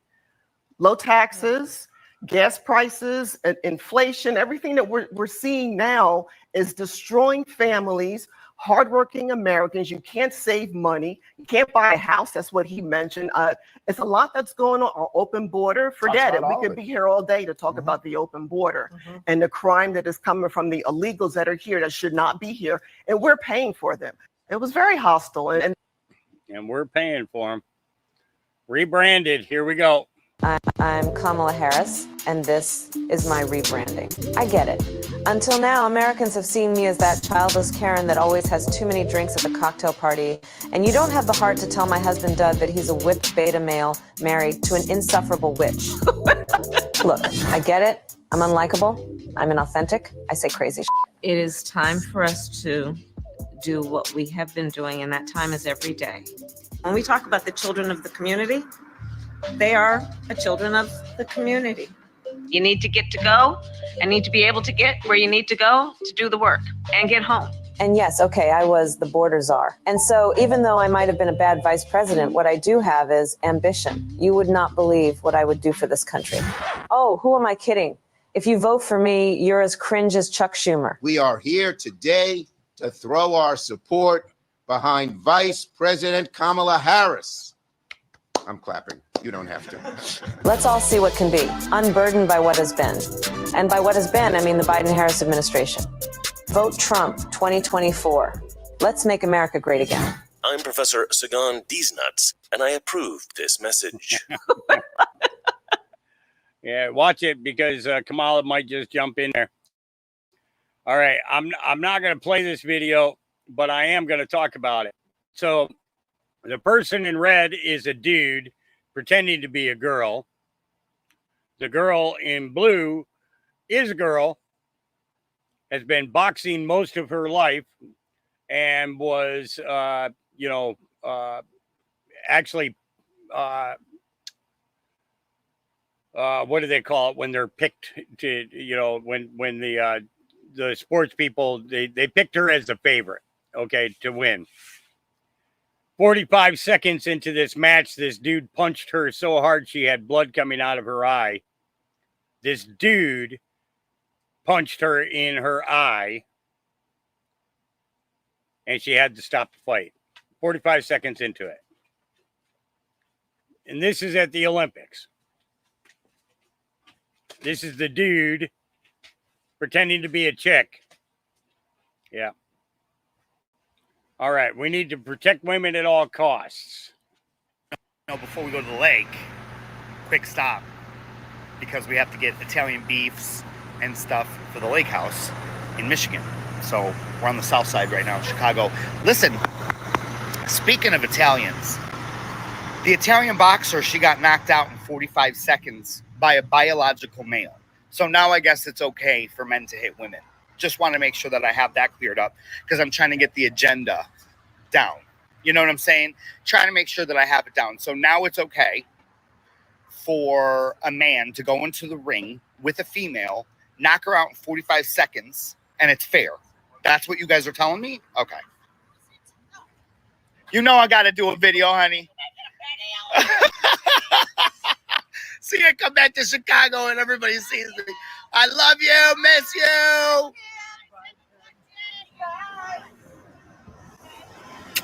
Love you.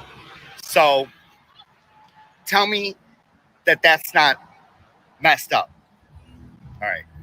Just wanted to make sure that I was on the same page. Have a good one. Yeah. Yeah. All right. This was released about 4 hours ago.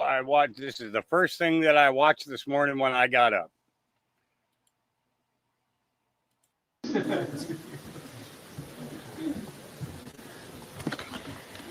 Okay. Well, thank you all for coming. And thank you, Senator Ricketts, for not just this particular topic, but Senator Ricketts is a particularly active member on the EPW committee. And I appreciate that because I know you know it, being a former governor, probably better than some others. So interesting developments, some of them topical today. And some of you all have heard me talk about this, but I think this should be an outrage, really, to every tax-paying citizen. We're talking about the Inflation Reduction Act, which is almost 2 years old as of this August. And it also, I noticed in the president's schedule that he was getting briefed on the Inflation Reduction Act. So I'm sure he got this briefing while he was being briefed on the Inflation Reduction Act, which we have renamed Invest in Radical Activities Act, because that's what this is about. So we've really been digging into who is getting these massive amounts of grants through the EPA. There's $3 billion in the Inflation Reduction Act, the IRA, that will go for different climate kind of buckets. And in our investigation, we found that a lot of this money that's going out really has little to do with the environment and a lot to do with funding groups that are basically engaged in what I characterize as anti-American activities. They're anti-American, anti-Semitic, anti-Israel, anti-police, and anti-border security. So the first one I'm going to go to is, and before I do that, I'm also going to say that Vice President Harris, who is now the nominee for the Democrat presidential race, is quoted here. "I've put equity at the center of our nation's largest investment in climate in history to reach the organizations that know their community best." That's what she said when they rolled out and actually named these organizations. And interestingly, today, there was a news article today saying that the green groups have now formed a coalition today. And guess who they're endorsing for president? Vice President Harris. So let's go over to the following one. I say follow the money because I think that's where you find out. The first one is climate justice. It's up on the top right-hand bar. They're $100 million. They have glorified Hamas in a lot of their social media, on their websites and other things. And they think Israel has no right to exist. They're getting $100 million. This is a direct grant to them. The next one is the NDN Collective. Do you know them? Yes, they're a partner. Yes, they on their social media call the United States a so-called country and also call for the defunding of the police and our United States military. Imagine that in these times right now. Next, we have two New York and New Jersey coalitions that are getting $50 million. They're actually going to be participating in granting $50 million. Their quotes are, "The border and concept of citizenship is racist and wants no collaboration with federal immigration officials, and the ICE agenda is racist as well." Then we have the social and environmental entrepreneurs, $50 million. Again, abolish police, abolish prisons. The latest one, and these were all, those previous ones I'm talking about were all announced in December by the vice president and named on the EPA's materials as they rolled them out through the press. The Ella Baker Center for Human Rights, the most recent funding, as announced last week, is getting between $1 and $3 million. And they are actively advocating to defund police, decriminalize shoplifting, and abolish our prisons. So I think that that this uncovers quite a bit of the $3 billion. We're up to $200 million, actually a little bit more than that, if you count everything all in. And this is just the lack of accountability. The administrator of the EPA has been questioned about this. He says the money hasn't gone out. That was their first thing. Well, they haven't gotten the money yet. Now they're saying, well, we don't check out the partner organizations. So this NDN would be a partner organization as opposed to an actual grantee. So why aren't you vetting these people? I mean, this is taxpayers' dollars. And what do they have to do with telling people how to live and cope better and clean up their environment? So I think that we need to know that these are appalling to me and to many of us who work hard to make sure that we're not just paying our taxes, but we're also making sure that we're making good investments from the federal government. So what are we doing about it? Well, we're shining a light on it and urging the EPA to not disperse this money. And coincidentally, they haven't dispersed all of this money yet. So we'll see what happens. I pushed in the Appropriations Committee for more money for the EPA Inspector General, somebody to follow the money within the EPA, because they know best. An Inspector General would be able to do that. And then I think the most important thing is when we take control of Congress after January, we will be able to defund a lot of this. We'll also be able to follow it and do much more oversight. So I'm going to turn it over to my friend from Nebraska and see his perspective on this. Well, thank you, Senator Capito, for highlighting this and showing some transparency and some sunlight on what's going on here with regard to these grants through the Inflation Reduction Act. But as you all more aptly named it, the Investment in Radical Activists Act, right? Because that's exactly what we're doing here. When you're giving money to organizations like the Climate Justice Alliance, and they are funding the March on Washington, and they are waving the Free Palestinian flags and so forth, We're paying them to lobby our government. I got to tell you, everyday Nebraskans don't think that's a good idea. Like that our tax dollars should go to radical organizations to lobby our own government. That's just crazy. And you're talking about the NDN Collective and the things they want to do, like abolishing the military, abolishing the police, abolishing Customs and Border Protection, abolishing Immigration and Customs Enforcement. Again, everyday Americans think those organizations are important organizations, and we want to keep them to keep us safe. They are way out of step with what everyday Americans want to see. This is really, really radical stuff that they're promoting. And then we have organizations like the social and environmental entrepreneurs who are spreading climate alarmism and, again, funding left-wing groups. This is not what our tax dollars are supposed to go for. And to your point about the EPA, because all this money is going through the EPA, I was just talking to a company yesterday who said, hey, we need more help with getting permits done. We can't get permits fast enough, frankly, for some of these environmental projects even.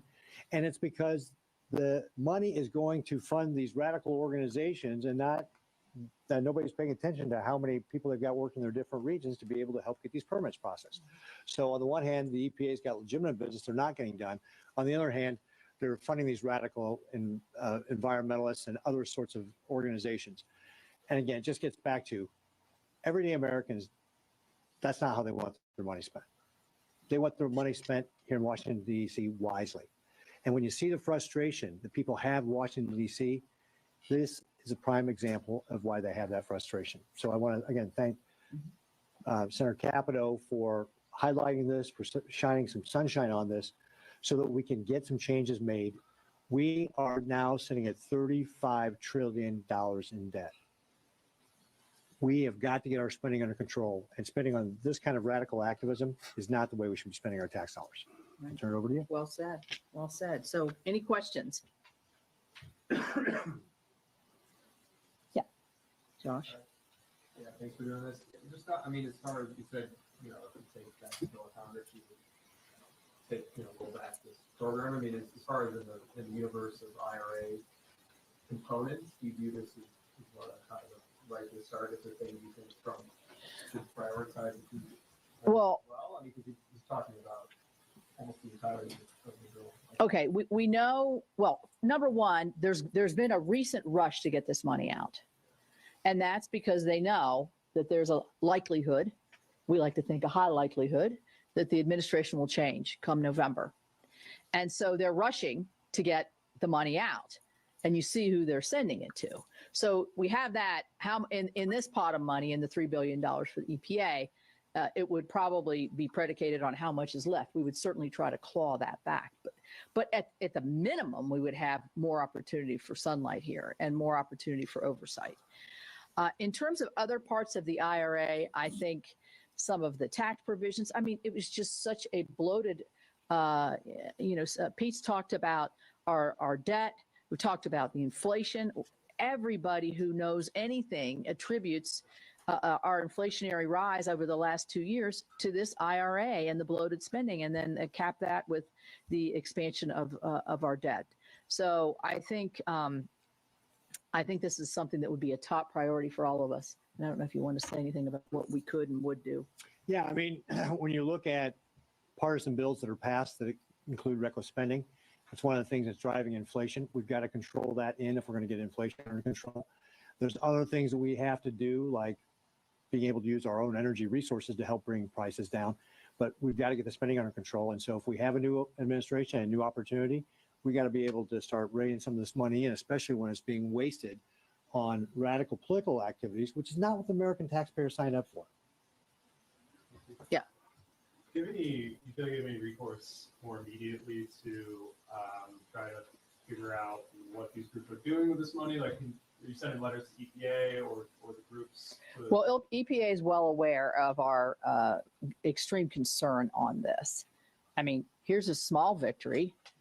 Climate Justice Alliance redid their website and took all that down. I mean, what is that? Oh, is that okay now? I mean, so I feel like our voices are being heard, at least in a small way. No response from the administration at all. No response from the administrator on this. And so right now I think our best path is to just shine a light on it and talk about it. And this isn't going to be the end of this. I think this is just the beginning. Yes. So in the past, in response to your investigation of these groups and uncovering what exactly they stand for, the EPA has said, political message or political beliefs are not in our criteria. They don't play a role in how we choose and how we support these grants. And they've also said that the specific money of the grants that are pending or go out can't be used for messaging activities. It can only be used for this specific purpose that's outlined. I have a response, but do you want to go ahead? You want to go first?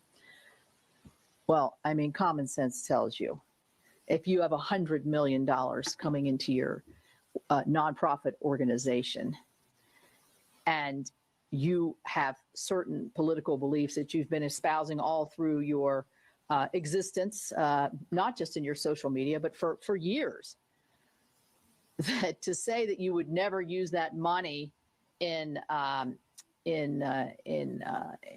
be guided towards anti-police or what happens? It frees up the anti-police money, so you have more anti-police money. I mean, that just makes sense to me. If somebody's going to get $100 million, you're going to have much more to do your political events or your political espousing through that. And there's no coincidence that just today they've announced they're going to endorse the person who announced them.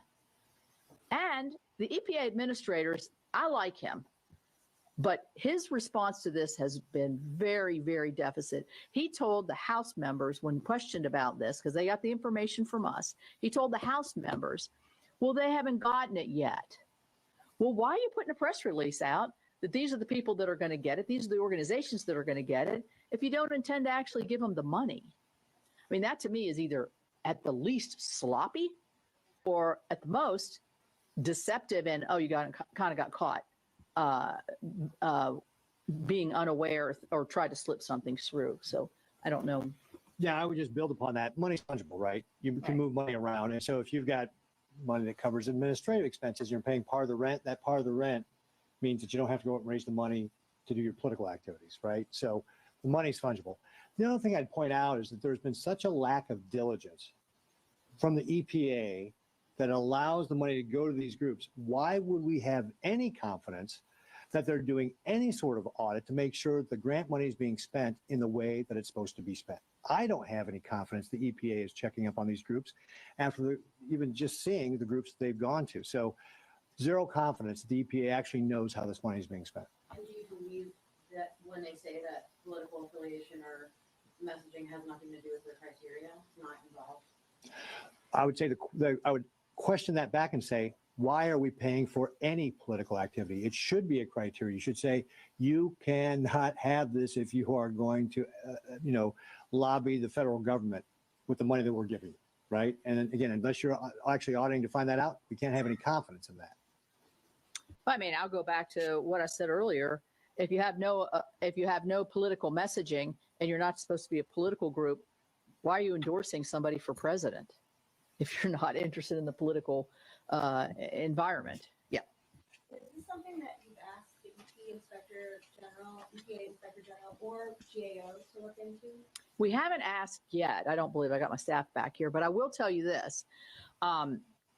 In the IRA, the authors of the bill did not include, while they're getting $3 billion, did not include one single dollar for extra oversight of those dollars. So the EPA has an inspector general, and what we get back from the inspector general from the EPA is, well, we need more resources within our agency to be able to move forward on this. So we did get $5 million through Senator Murkowski's bill of the, I think it's 30 that they get for their IG.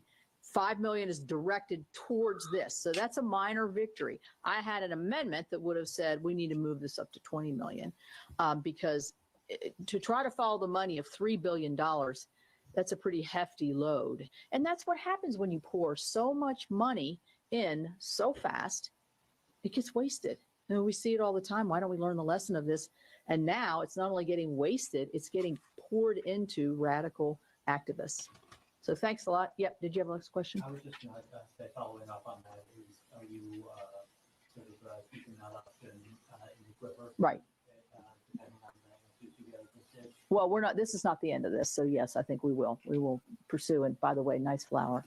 I like it. Okay. Thanks, guys. Thanks, folks. Appreciate it. Thanks. All right. So moving along. All right, here's some script keeper for you. Grand Risings. You know what I noticed? So, basically, the music business, like all the big stars and all the people that are, you know, they get to a certain level and they have assistants and they got people scouring the internet for ideas. And this is a fact. Anybody in the music business knows what I'm talking about. These big celebrities don't write all their songs. Go look on the back of it and you'll see all the songwriters and you'll see all these people that are out there that do this. This is like their main thing. They basically run out of an idea. You know, they had some great hits, maybe 1, 2, 3, 4 hits that were good. And, you know, people were on it. They're like, oh, man, this is awesome. They got such great music. And then they come to find out that there's a bunch of them, right, that scour the internet and steal shit. They steal ideas. They steal people's fucking music, all types of shit. And it's the truth. Because once you get that big and you have assistants and people helping you and all this shit, that's it. It's a wrap. You know what I mean? You don't have the time. You got to make that money for that label. You got to go on tours. You got merch. You got all this other shit. So, you know, they steal the music. It's 100% facts. You can look into this. They'll steal the music. They steal the ideas. I actually did a YouTube a long time ago about a song called Empire State. We had Empire State, and somebody had Empire State of Mind. And it was our fucking song. It was 110% our song. They even switched the beat up a little bit. It was the same fucking thing. And these guys are waiting for fucking tire pressure. But just like me, I gotta go to another spot to do this. But yeah, that's what they do. They fucking wait and they run out of shit, and then they're like, yo, go find me some new songs. So they steal the songs. Well, guess what? They do the same shit on X. So all the little guys, the little accounts that, you know, don't have book deals, they don't got record deals, they don't got none of that shit, right? They put out a lot of information. There's even smaller accounts than mine that put out information. That's why I give credit to anybody that I've used their stuff. I either write their name into the video or I shout them out. It's one of the two. Because it's like paying homage. You're paying homage to the people that, you know, that put the work in and did the actual research. Well, here on X, a lot of you motherfuckers are jacking ideas, jacking intel, jacking fucking news, jacking fucking research. The research is what pisses off people the most because they've spent the hours researching it. And then here comes this big old account that just pops up a whole fucking thread, and it's a thread after thread after thread. And you're like, motherfucker, you didn't research that shit. You can't even speak about that shit. So, yeah, that's where I'm at. Y'all are some fake motherfuckers. A lot of y'all are. And it's in the music business. And it's here in the conservative land, in the truther world, and the liberal world. They all fucking thief the ideas because they run out of shit to talk about. That's one. And two, they're copying. Remember, they imitate and copy. That's what, you know, Satan does. I'll leave it on that. Y'all have a blessed day. Yeah, Miss Mindersu, I sent him a message at the end of the podcast last night because I saw you type that in. So I sent him a message on Signal to let him know where that came from. I did.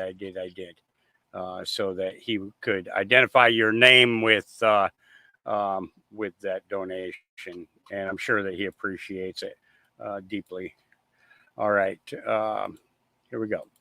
Well, would you look at this? Josh Shapiro's administration quietly settled a sexual harassment claim against one of his top aides for $295,000. The accused aide resigned 3 weeks after the settlement was signed. The case is a particularly fraught issue for Shapiro, who casts himself as a champion for sexual abuse survivors. Is this not the same thing that Trump was just on trial for and was found guilty of in 34 counts? The reason I ask this is because I'm wondering why there is no outrage behind this guy who's supposed to be a champion for sexual abuse survivors trying to silence a victim who accused his top aide of harassing her and also settled for a crazy amount of money, $295,000. Is this not hush money? Now, the reason that this is important is because this guy is on Kamala Harris's short list for VP. I'm not saying he's going to be selected, but what I am saying, it is a bit hypocritical. It's a bit hypocritical, but let me know what you think in the comment section below. And that was, I don't know if you guys remember her or not. Yeah. Yeah. All right. This Facebook user is selling T-shirts promoting the assassination of President Trump. Yeah. Yeah. All right. Here's JD Vance down at the border. The place that Kamala. That his mom took something that she shouldn't have taken, but praying to God, please, Jesus, let her wake up. And the unfortunate truth is because of the poison that Kamala Harris has let come into this country, there are a lot of those prayers that won't be answered. There are a lot of parents that won't wake up because when you take fentanyl, you don't wake up. It takes your life. So there are a lot of kids out there who have been deprived of second chances with their moms and dads.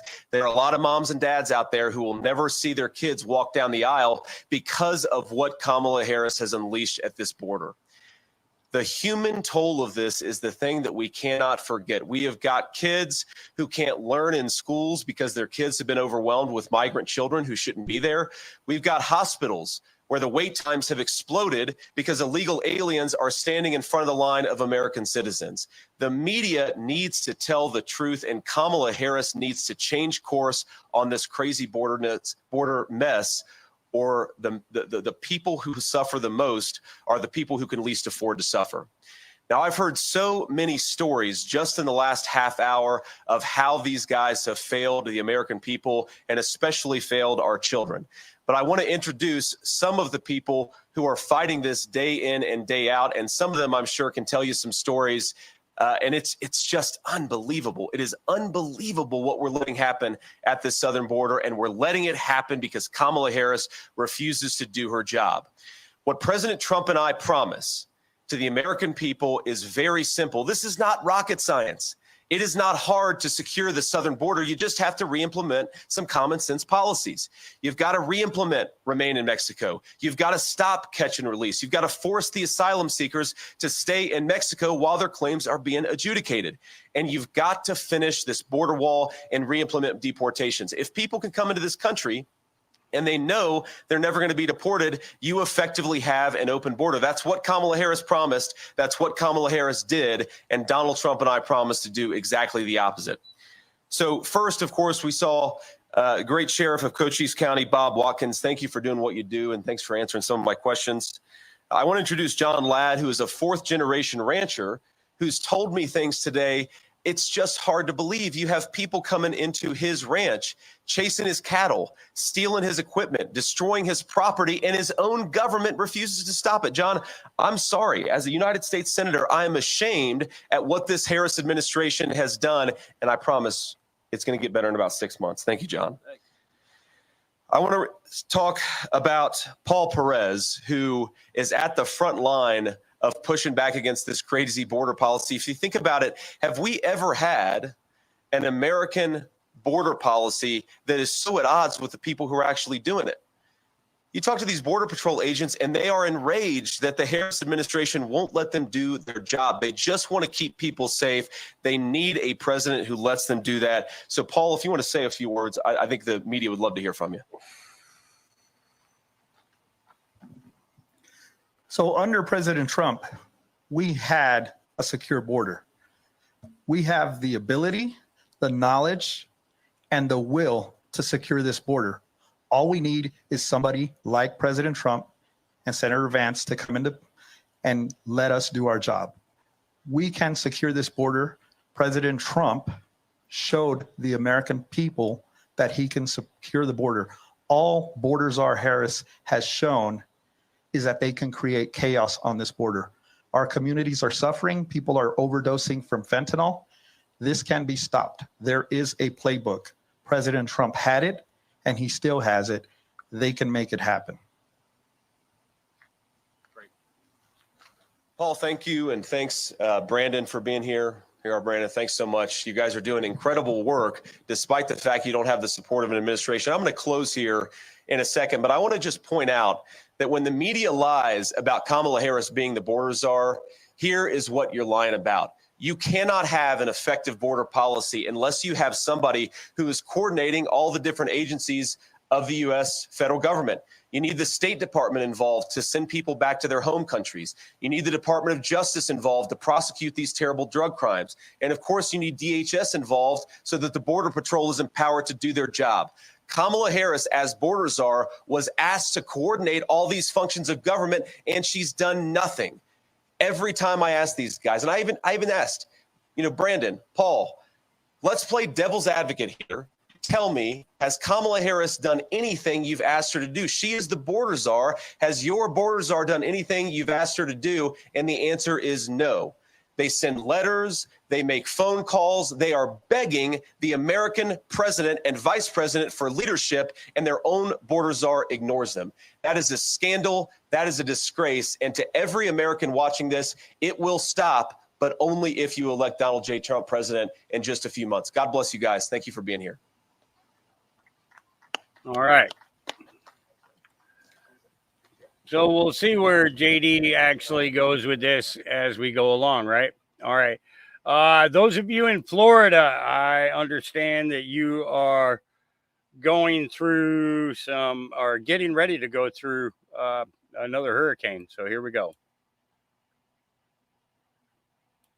Welcome back, everybody. August 1st. And guess what? It seems to me that a lot of you forgot that we are in the middle of hurricane season. And just as I said last week, we should be expecting a hurricane very close to Florida in just a couple days. Yes, I put out a video about a week ago talking about this potential storm, Hurricane Debbie, making its way towards Florida. And a lot of people didn't like that. But guess what? Those chances are now getting higher and higher as we approach the weekend. And yes, my friends, specifically on TikTok, everyone calling me a fearmonger, this is on the National Hurricane Center for Miami. As you can see here, 60% chance of cyclone formation over the next 7 days. The exact area I said this storm would go. It would move right underneath Florida, possibly touching Cuba into the Gulf of Mexico, skirting up the west coast of Florida. That is exactly what we're seeing here from the National Hurricane Center now. And you can also see that here in this Miami Herald article that was put out this morning at 8 o'clock. South Florida's rain chances rise as messy tropical wave moves towards the state. So with that said, the path that this storm is forecast to take is pretty incredible. Within a few days from now, 72 hours, we could see this storm right about here, having just moved underneath the Keys and beginning its track up the west coast of Florida. You're going to see it form fairly quickly, but this isn't even the most dangerous part of this storm. First, we're going to get a slight landfall in Florida. It's going to skirt up into Georgia, back out into the Atlantic Ocean, where it's going to reform and strengthen, possibly going to a Category 3, more than likely a Category 2. It's then going to track back into Florida for a second landfall on the East Coast, affecting Georgia again,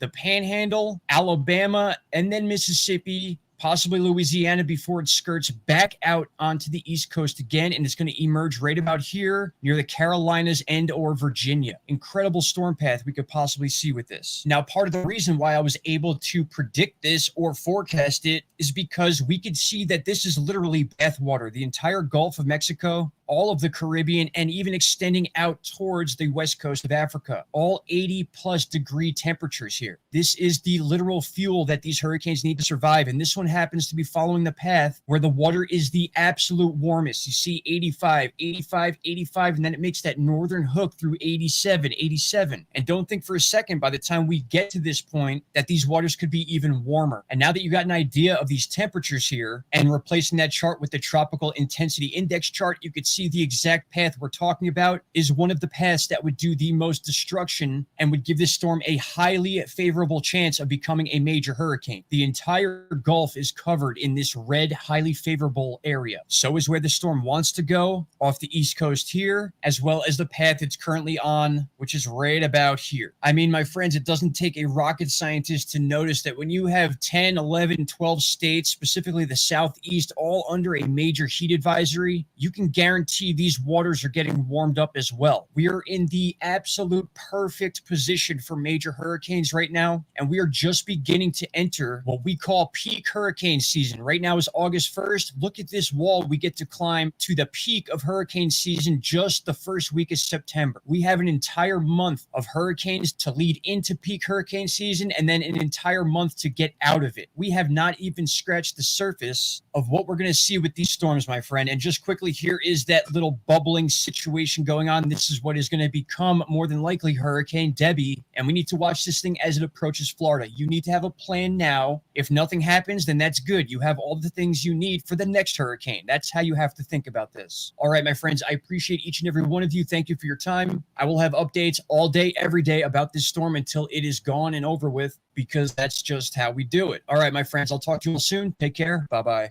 All right. He does a pretty good job. He's definitely a storm chaser. So this was kind of interesting. Illegal migrant from Venezuela left her receipt at the grocery store. Cashier took a photo. EBT food stamp balance, $13,401.82. EBT cash balance, $4,498.85. Yeah. 13,401. Crazy.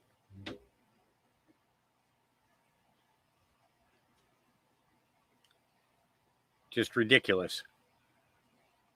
You know, what's crazy is if you're a man in Oregon and you don't have a family, more than likely you will be denied food stamps or any type of assistance whatsoever. Even if you're disabled, they'll fight you on everything. It's ridiculous.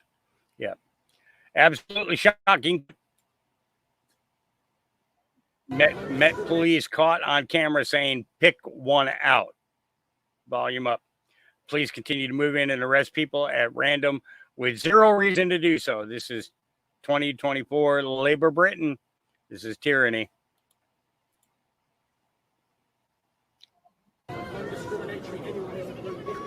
Just pick one. Just pick one. That's it. They're just arresting people for no reason.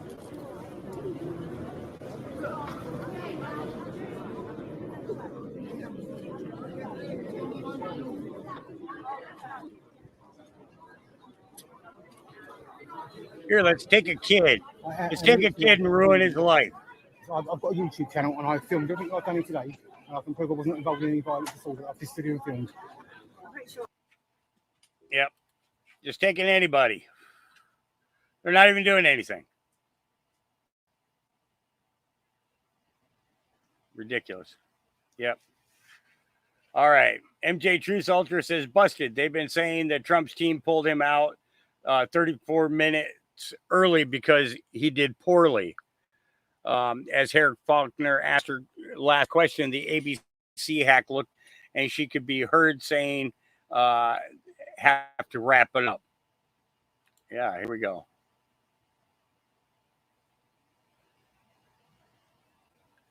And this is her name, Sophia Kai.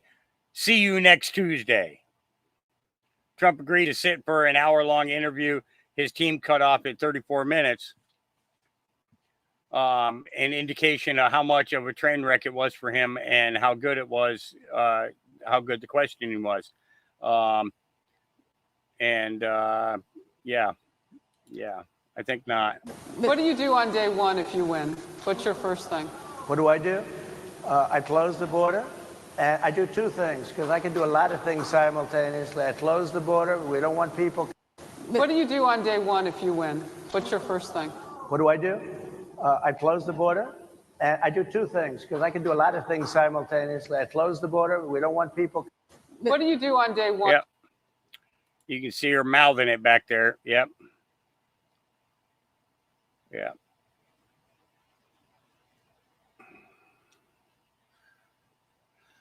Oh, here we go. Is Trump a racist? I don't think so. I've talked to a number of black entrepreneurs who back in the late 80s and 90s, early 90s, were trying to get financing. They couldn't. Somebody told them to go check with Donald Trump. So they come back and tell me they got a loan from Donald Trump. He gave them a term loan. Show up with the interest and the principal, one check, but they had to go see him personally. They independently relate this tale that when they saw him, he said, "This what you supposed to pay me? This our agreement?" I said, "Yeah." And then tore the check up, shook their hands, and congratulations. Now run your business. He didn't have any problem with dating a black woman, walking her down red carpets. Most people don't know this. He was the finance man behind Jesse Jackson's 2 runs for president. Wow. Is Trump a racist? Yep. Yep. Here's Tyrus. The event apparently resigned or stepped down. Not a modicum of respect, he says. But how do you think he did? Phenomenal. You know what? It's amazing. You can break it down to this. Since they like to group, since it's black voters and white voters and black this and black that and white this and white that. But when they had an event, he showed up. The Democrats didn't. So that should mean something. And they made him wait. They made him late. Did he leave? He would have been within his reason to be like, listen, I'm running for president of the United States. My time's valuable. He could have left. He didn't. He showed up. He was insulted. But here's the thing. I don't judge by, she was there for what that reporter, I'm not calling her a journalist, was there for one reason, to get talking sound bites for the Democrats, trying to get him to be mean and nasty. And literally within a minute, that's all they came out with talking about. But here's the thing. He called her out on it, but the crowd, they were expecting when she said that there'd be huge cheers and boos and all this stuff. And they were listening to what he had to say. And there was a few times that people yelled out like, yeah, and so their narrative does not match the American people, no matter what color the crowd is. So that's what they should really be concerned with. But he went there. He knew how it was going to be. He answered questions. He was there. He was present. He showed up. And I thought his statements, it was great. And he didn't allow them to change the narrative or get him. He was exactly who he was supposed to be. And this was a big day for him.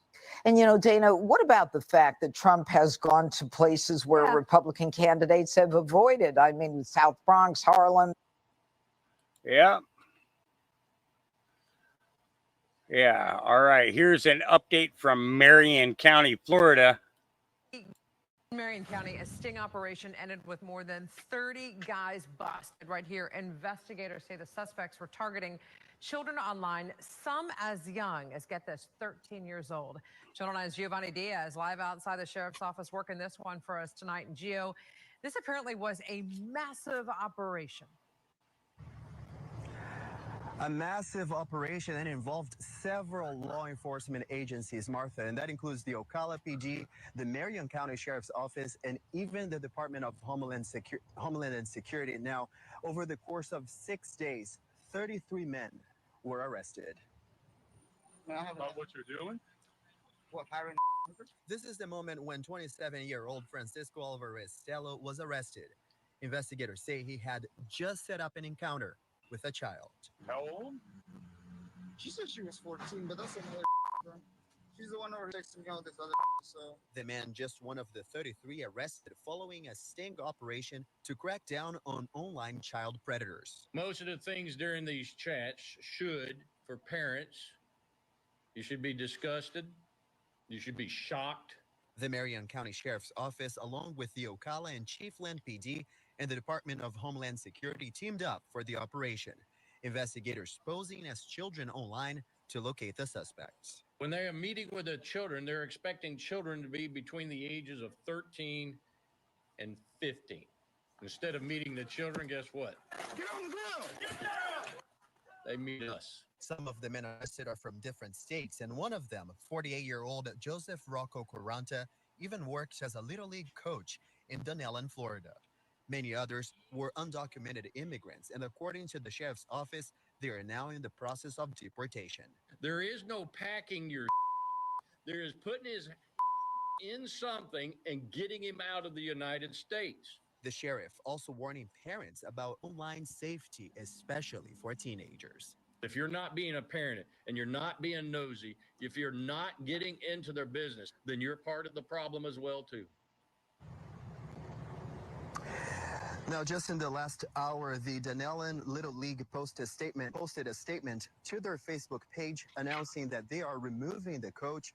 They also said that he will no longer be permitted at the league or to participate in any of the league activities. Now, the suspects in this case are facing multiple charges ranging from obscene communication to even kidnapping. Reporting live in Marion County, I'm Giovanni Diaz, Channel 9 Eyewitness News. All right, more of them going down. More of them going down. More of them going down. Yeah, guess who sponsored the bill to tax Social Security? Oh, that would be Joe Biden. Yeah. So you not getting your full benefits, you need to take a look at who, what, why, and where, and when. Yep. Absolutely. Who, what, where, why, and when. Yep. All right, here we go. So, on to the next journey, going to Michigan. This is just a family trip, though. This is nothing, whatever. We're going to Family Lake House, chilling. You know what I noticed, though? Is there a convention of surgeons? A convention of what? Surgeons. Oh, that's just because we're in Chicago. You know that when you land in Chicago, there's a lot of surgical techs here. When you land in Chicago, same thing with like California, Los Angeles. All of a sudden, there's a lot of masks. You know what I mean? So there's a lot of surgical technicians, or maybe they're nail techs, and they're just walking around the airport with their masks. Yeah, you guys can't tell me that all these people have ailments and they're sick. Now, that they just like to wear masks. It's a fetish. Masks are a fetish. Masks are a fetish. Definitely a fetish. Because in Florida, you don't see it. You don't see it in Texas. You don't. What kind of Texas? Texas is a little liberal. Yeah, we were there. You don't see it in Florida. But yeah, I'm convinced it's a fetish. Anyways, we're here now. I guess we're in a blue state, but we'll make the best of it. Oh my God, she's wrapped to the nines. Yeah. Ms. Minders, in response to you, it says, haven't paid taxes on my Social Security ever. I bet you have. What they do is they deduct the taxes and then they give you a regulatory total. Okay. So think of it like this: 1/3 of your Social Security is gone before they even tell you what amount you're getting. And if, and basically, your taxes would be about 1/3 higher. So let's say you're getting $2,000 a month, right? If you do that into thirds, it would be somewhere around $650 to $675. Okay. And then, it's, and it's basically their way of, just not letting you know that they're taxing you, because it's deducted before they print your check. So, you should file taxes, and then see what happens, because I think you might find out you might get something back. But they've been taxing since I think it was 1981 or 82. They've been taxing Social Security. So that's why Trump keeps saying there should be no tax on Social Security. You paid taxes your entire life, and paid into Social Security at the same time.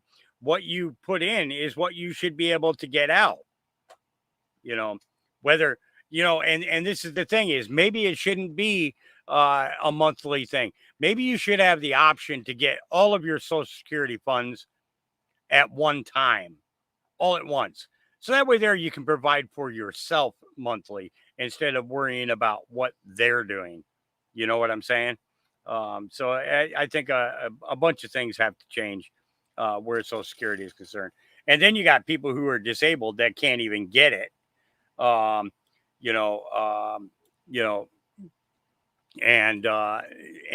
the thing is that it's like basically saying, what you what you paid in your whole life and now you're disabled. Well, we don't think that you should be able to get it. You're going to have to wait until you're 65. So then these people go to the welfare programs, and the welfare programs turn them down, but they're disabled to the point where they can't work, and it just seen way too much of this stuff, way too much of this stuff. It's ridiculous. All right, here's what a farmer's got to say about what is it? There are trillions of lies told to us daily. One of the biggest lies is that cows are killing the planet. Well, this cow's going to explain to you how he's saving the planet. As energy. The biggest lie in the world right now is that cows are killing the planet. At the core of that lie is how methane is calculated. And in the next few minutes, I'm going to take you through the full carbon cycle for my dairy cows from the air and back to the air. All the carbon that enters my dairy cows starts in the air, and I have organized this fog as a nice visual representation of that carbon. He organized Let's it. take 10 carbon atoms from the air and follow their journey through one of my dairy cows. The grass in my field uses photosynthesis. That's a hard word to say. Photosynthesis. Grass uses photosynthesis to pull carbon out of the air and store it as energy in the form of carbohydrates and proteins. So when my cows come in here in a few weeks to graze this field, they will eat the grass and they will take up the carbon. Sorry if I'm explaining this like you're stupid, but none of the public question any of this stuff. One of the 10 carbon atoms will leave as meat and milk, which is then consumed as food by us humans, and we emit the carbon as respiration. Another 2 of the carbon atoms are emitted as respiration by the cow, also not counted as an emission. The remaining 7 carbon atoms are digested in the rumen of the cow by bacteria. The bacteria inside the cow's rumen takes the remaining 7 carbon atoms and converts them to methane through the bacteria's version of respiration. So respiration from the human, not counted as an emission. Respiration from the cow, not counted as an emission. Respiration from the rumen, counted as an emission. But here's the thing, no matter how the carbon leaves the cow, it has all started in the same place, which is the air. This next bit is where climate scientists like to gaslight us farmers and say that methane is not the same as CO2. So let's continue to track our 7 carbon atoms which have left our cow as methane. They have entered the atmosphere again, and them 7 methane atoms have 96 times the global warming potential of 7 carbon atoms. However, over the next 12 years, them 7 methane molecules that entered the atmosphere will break down into CO2 and water, completing our cycle. What this means is, if you have a stable number of animals, like this farm has for the last 12 years, as you emit the 7 methane molecules, 7 more that you emitted a decade earlier have just broken down back to carbon to be reabsorbed by the grass. So the net effect of the methane molecules emitted by my cows on global warming is 0. Factually, 0. And yet, in all the carbon calculations, them methane molecules are accounting for over 70% of my farm's emission. Yeah. And remember, we had a rancher who came on to talk with us, and he said that, you know, cows don't fart. Yeah, that's why they got 4 stomachs. They don't fart. Yeah. You believe that Vice President Kamala Harris is only on the ticket because she is a black woman? Well, I can say This is ridiculous. This question is for the white saviors. You know which ones they are. And for the blacks with the chip on their shoulder, you know, the ones that are always blaming others for shit that goes wrong. Yeah, you motherfucker. So this bitch shows up late to her fucking interview. They invite Trump to come in. And the fucking question is, do you think that cunt Harris was a DEI hire? I'm feeling offended here. Bitch, she was. The troll in the basement that the Democratic Party was prancing around even said it, that he was hiring somebody of color because he wanted to make history. Never once did he say that he was going to hire somebody that was qualified. Hell, they got the worst candidate that was going nowhere, and they picked her because of her fucking color. Y'all didn't have a problem with the carcass in the basement said that you ain't black if you don't vote for me. His whole fucking platform has been hiring DEI people. Shit people that don't know how to do their jobs. You believe that Vice President Kamala Harris is only... Yeah. I don't like her at all. She needs some serious help. All right. Indiana woman arrested for delivering 400 ballots with Democratic candidates pre-marked. I mean, what could go wrong with this mail-in ballot stuff? Yep. Janet Reed is her name. And she was in Vanderburg County Detention Center is where she's being held. Yep. All right. We already covered that one. Aunt of Kamala Harris claims that Kamala has repeatedly used the N-word, says that she has endorsed Donald Trump because she supports his policies more. Her own aunt ain't going to vote for her. Yeah. All right. So Grok is saying it's still relevant. This is very interesting. Read what Grok responded. I thought this case was dead, but SCOTUS has it on their website as active. It's under the court record. Radar because there is no court stamp on it, but on the SCOTUS site. Liberals' heads will spin. And you got Santa Surfing here. Says, I thought this case was dead, but SCOTUS has it on the website as active. It's under the court record. And over here, Grok. Let's see what Grok says. I got to make it bigger because I can't read the damn thing. Give me a second here. There we go. There we go. So did the Supreme Court extend session into July and possibly August for opinions? Grog says, well, it seems like the Supreme Court justices might need to swap their robes for some sunscreen and flip-flops because according to the information provided,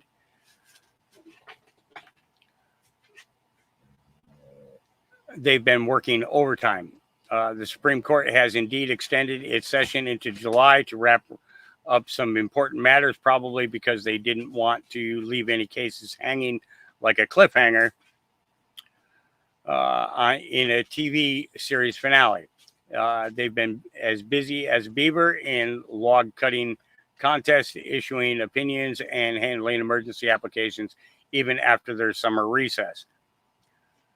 But here's the kicker. They might just keep the party going into August. That's right. The court could be working on opinions during the dog days of summer. So while most of us are sipping lemonade and lounging by the pool, the justices might be sipping legal briefs and lounging in their chambers. In conclusion, the Supreme Court has extended its session into July and possibly into August for opinions, making this summer of SCOTUS instead of summer of love. Yeah. How about that?